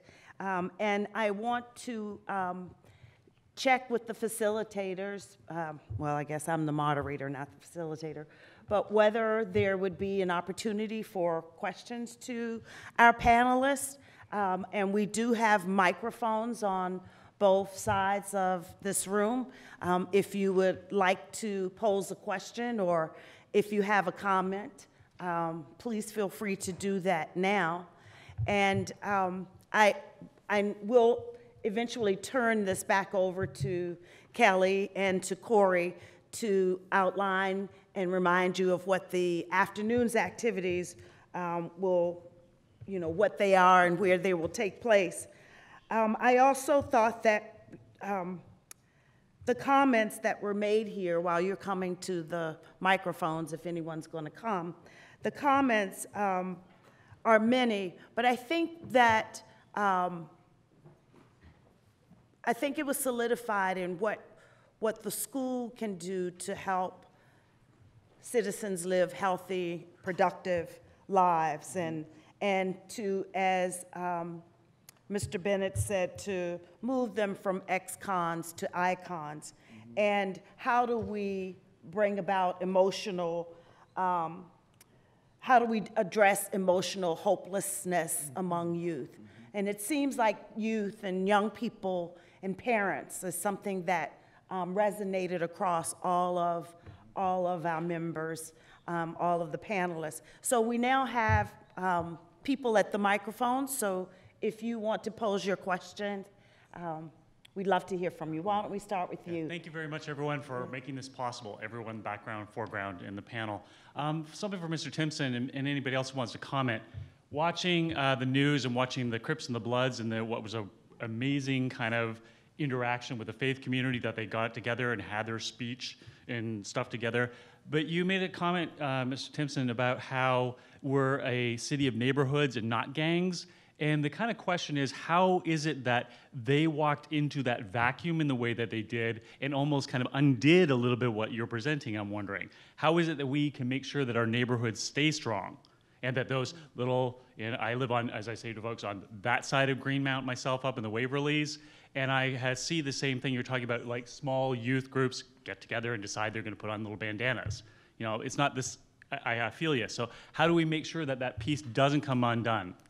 That the Crips, the Bloods don't take that narrative from us. I think what you saw, so if you look at it, like, I guess being on the street and understanding a little bit more about it, what you see is that if you know anything about like Crips and Bloods and all this, you know, gangs, BGF, all that group of guys that came together and spoke were all from the same neighborhood, right? So you tell me, if you go to LA, you don't have Crips living with Bloods. You don't have gangs coexisting in the same neighborhoods. They are segregated by parts of the city. In Baltimore, you have everybody living in the same neighborhood, right? So it's easier for them to say, oh, we're gonna call a truce, because I'm not saying it's not real, but what I'm saying is that it's easier for them to come to an agreement about peace and this, that, and the third amongst each other, because they all know each other already. They all live in the same neighborhood. They all grew up together, you know? So I think that the biggest thing for us to make sure that doesn't get undone is we have to keep allowing them to have that type of forum to be able to express themselves in whatever way they feel necessary.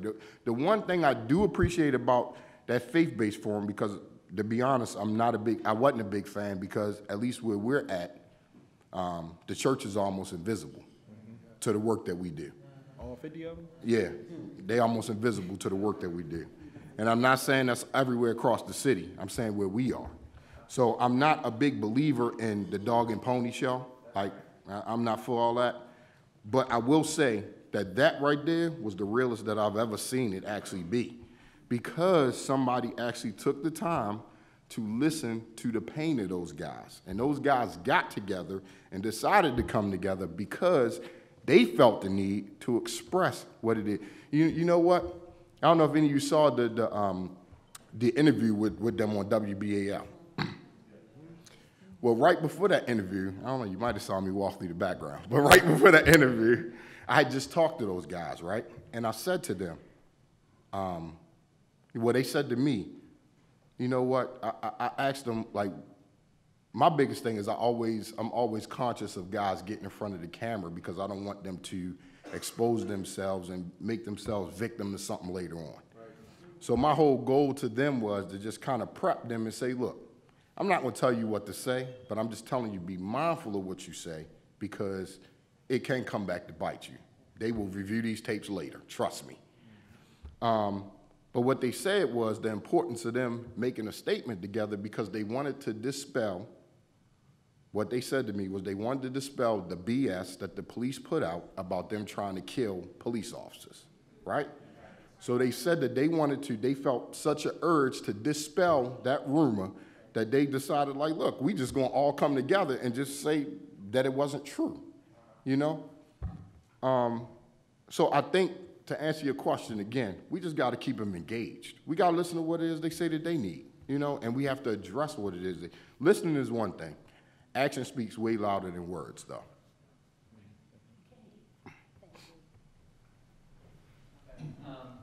All the panelists, this has been an amazing morning. So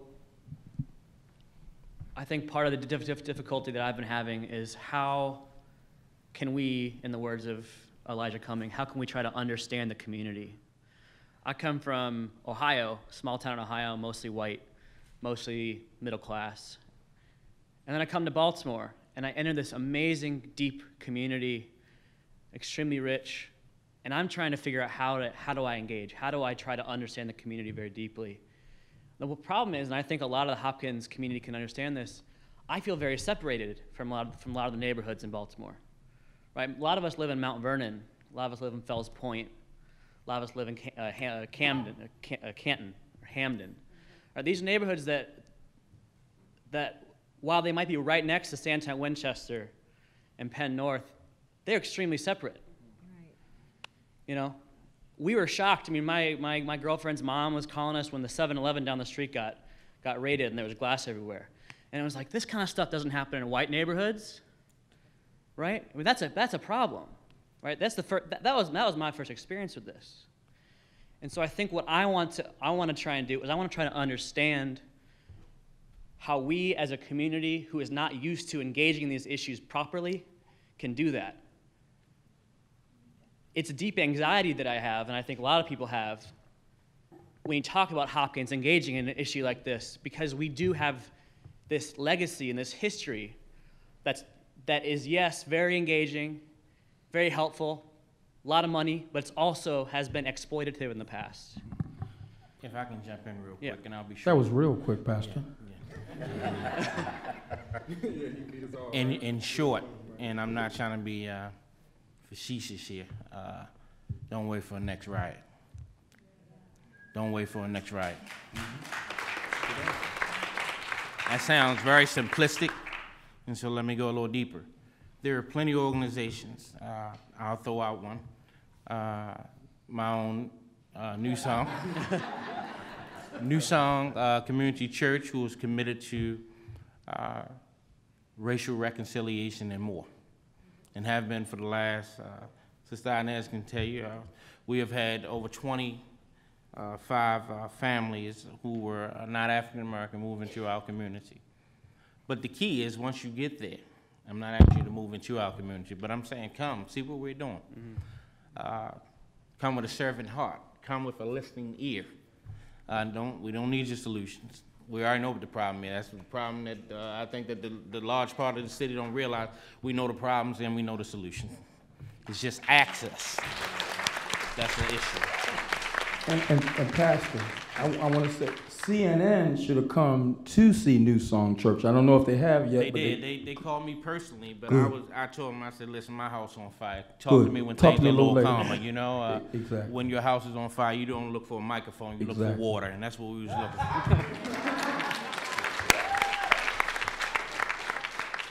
That's a jewel. The point was that's a jewel in the community that the world needs to know about that has been working.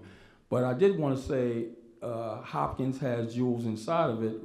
Rebecca Atnafu, along with Mindy and Amy, have these programs that you can have access to, and it's just source, and it's just what the pastor said, don't wait for the next riot. But I got one faster. That gentleman with the pink shirt over there has sign-up cards that would allow you to sign up to become a mentor, and that would allow you to step not only into the community, but even engage in the family.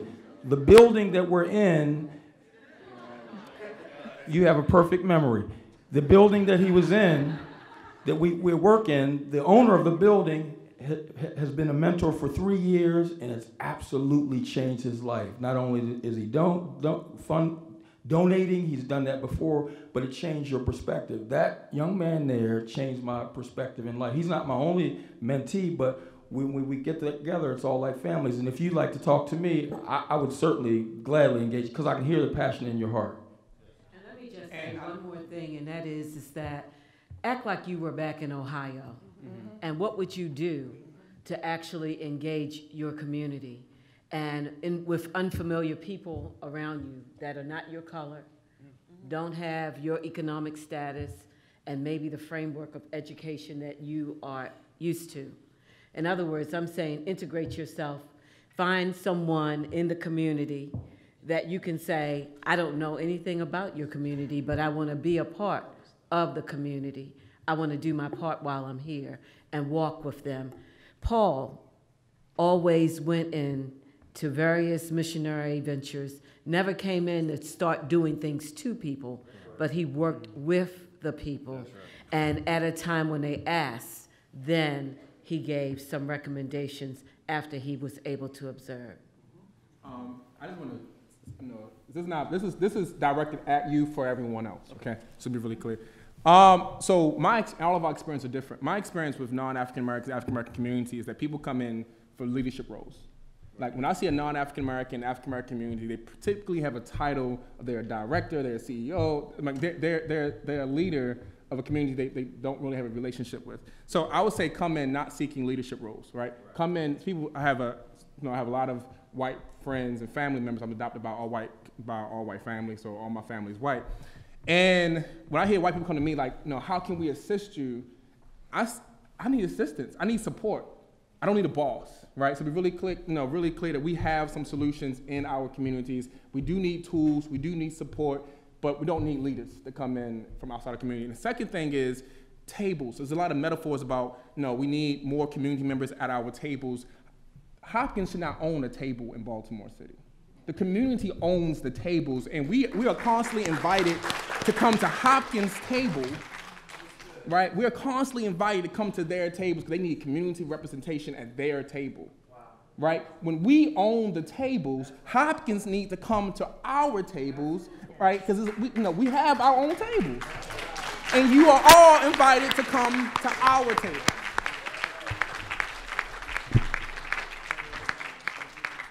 I don't have I would like to say one thing. As the oldest member up here at this panel, and probably the oldest one living in East Baltimore, I have listened to a lot of things today, but I lived this community. No one had to tell me. I grew up and went to Dunbar High School, a segregated high school. We had mixed communities when I was growing up. I only lived in an all-black community after 1968 when they had the riots. We lived in a mixed community. We made it our business to know what was going on with the Italian people, what were going on with the Polish people. And we were a community. I think people here nowadays think, then they say neighborhood. It's a community. It's where you live. It's where you invest your interests. Those of us that live up in Berea are having a struggle right now because we are losing values of our homes. Berea was probably one of the most beautiful neighborhoods in East Baltimore. So we've always been politically active. We've always been involved with our schools. This is something that I, as the oldest person up here, grew up in the city. And years ago, I remember my dad telling me how we didn't have a recreation center in East Baltimore. And he and Dr. Ralph Young, a black doctor who was allowed to practice here at Johns Hopkins, Dr. Ralph Young and Dr. Simon Williamson, who was pastor of Faith Baptist Church, we're talking about over 50 years ago. They got together with some people here at Johns Hopkins and also with Mayor McKeldin, who was our Republican mayor then. And he said, I'm going to put a recreation center in East Baltimore. We had nothing, but we got Chick Webb Center, and that was a highlight for East Baltimore.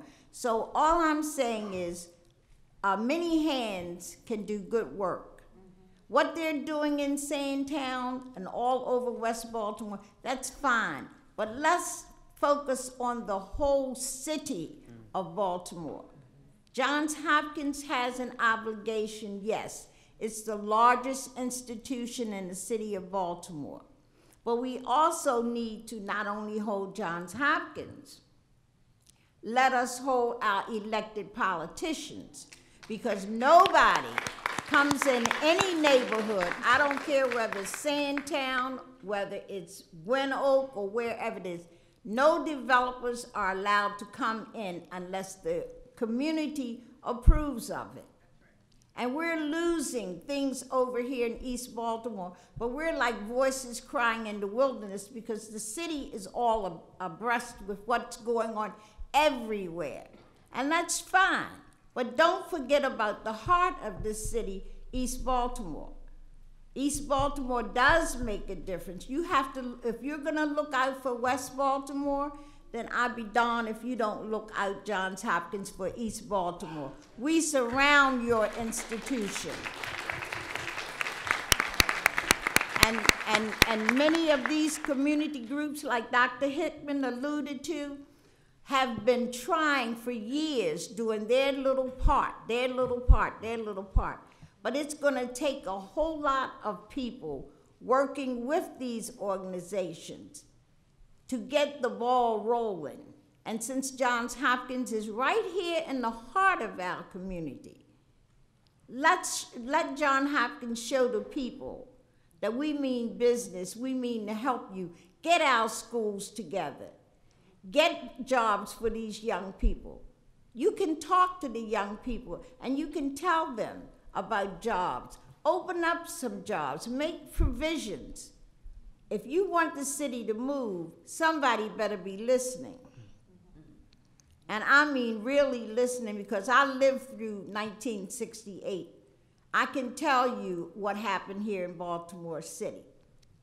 And I would never want to see that happen again. We have a city that can be saved. We're at a point now where somebody is listening. Let's make actions. Let's get them to work for us. And when you don't have young people educated, you don't have young people working, you have a restless group of people. I don't care where you are in America, not just Baltimore.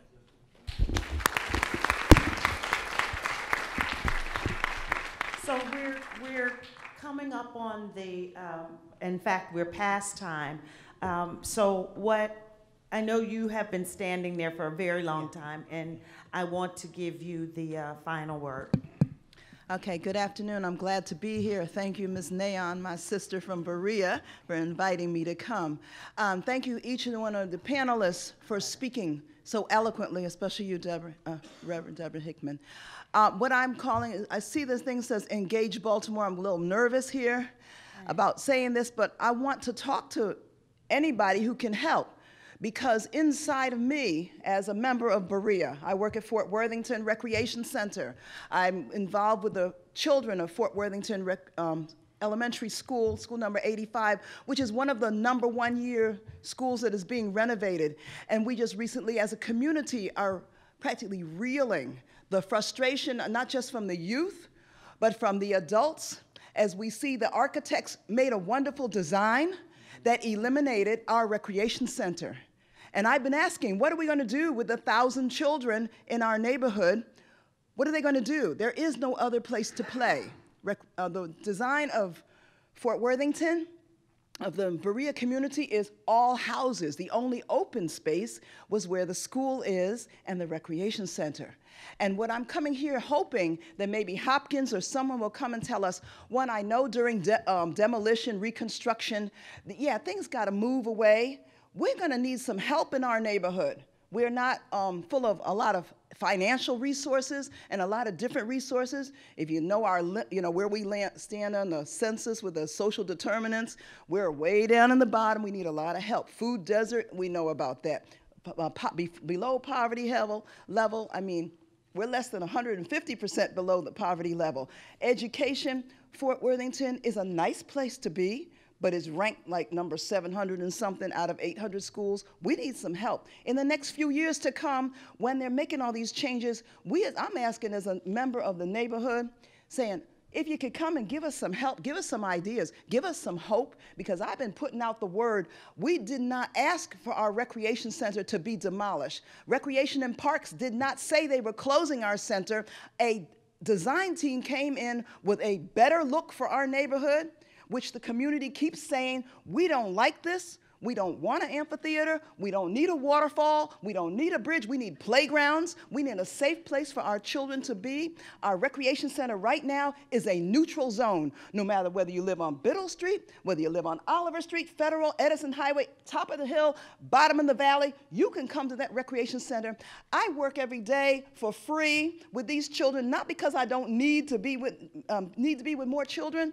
My children are grown, but my heart is with these children, because I listen to them when they talk to me. I'm supposed to be teaching them math and stuff, but what I really do is Miss B listens. Miss B listens to what's going on in their hearts. Miss B is a safe place. You can come and tell me about what happened last night, or what happened yesterday, or what you're afraid of. These riots come in. It didn't happen in our neighborhood, but our children hear it. They need a place to come, and right now I'm just begging. I don't care whether it's Hopkins, whether it's you or each of you can come across from West Side. I was West Side for about 30 years in Baltimore. I'm now East Side. But come and help us. As we go forward, we don't even know how to do the fight. We want to protest. We want to say, listen to us. We're not throwing rocks. We're too old to be out there throwing rocks. I don't have the energy to do that. But my thing is this, listen to us. We went to the meetings. We said, please listen to us. As a matter of fact, my last thing, March 11th, I said, don't listen to my words. Listen to my heart. You're ripping my heart out. I have no place to meet as a community. I don't know what's going to happen to my children. Do you not care? And now I'm just saying, it said Engage Baltimore. So as nervous as I am, I'm standing up here and I'm asking each and every one of you, you got some ideas, make some noise, let them know, because it's not just going to happen to our neighborhood.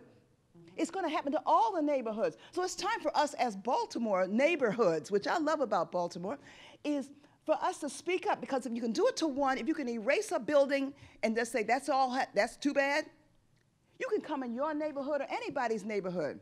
And so we need to stop as I just want to know, come to me and let me know how we can have some help, because we as a community need help now. Demolition is scheduled for August 2015. A lot of people, parents, don't even know that their children's school is being demolished and the recreation center is going to be gone. I'm sorry to get so passionate, but this is on my heart right now, and maybe this is a place where I could find some help for our community. Thank you. Thank you.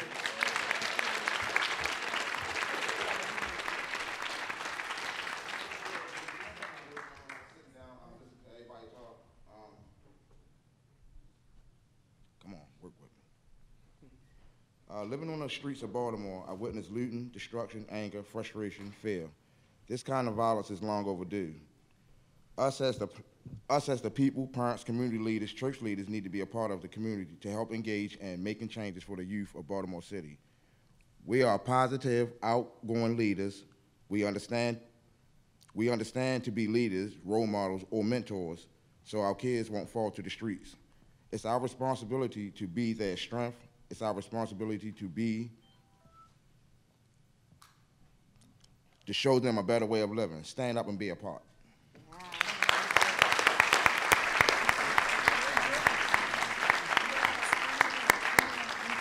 So we want to thank our panel, and in the words of Dean Clagg, that on behalf of our institution, we thank you, and we will continue to be engaged and to be involved for the long haul. Thank you. Thank you.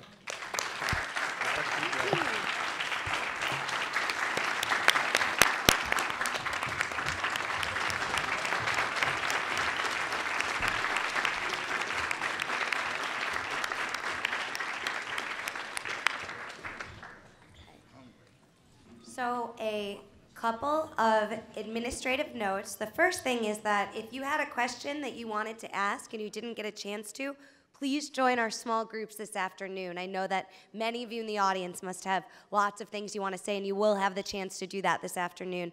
And many of our community panelists will be facilitating those sessions so we can continue these conversations. If you are a community facilitator, following this, please head to room W 4030 for lunch. There'll be people outside who will be helping to guide you. If you are a community invitee, please head to room W2008 for lunch. Everyone else, please take this time. We'll have just about an hour. Go grab your lunch, and before you do, make sure you recheck in downstairs and give that half of the ticket you have in your hand back to the people who checked you in, and they will assign you to the small groups that you will be placed in for this afternoon. Thank you again for everybody who is here this morning, and I look forward to an exciting second part of the dialogue. For those of you who are watching online, come down to campus and participate in our small groups. Thank you.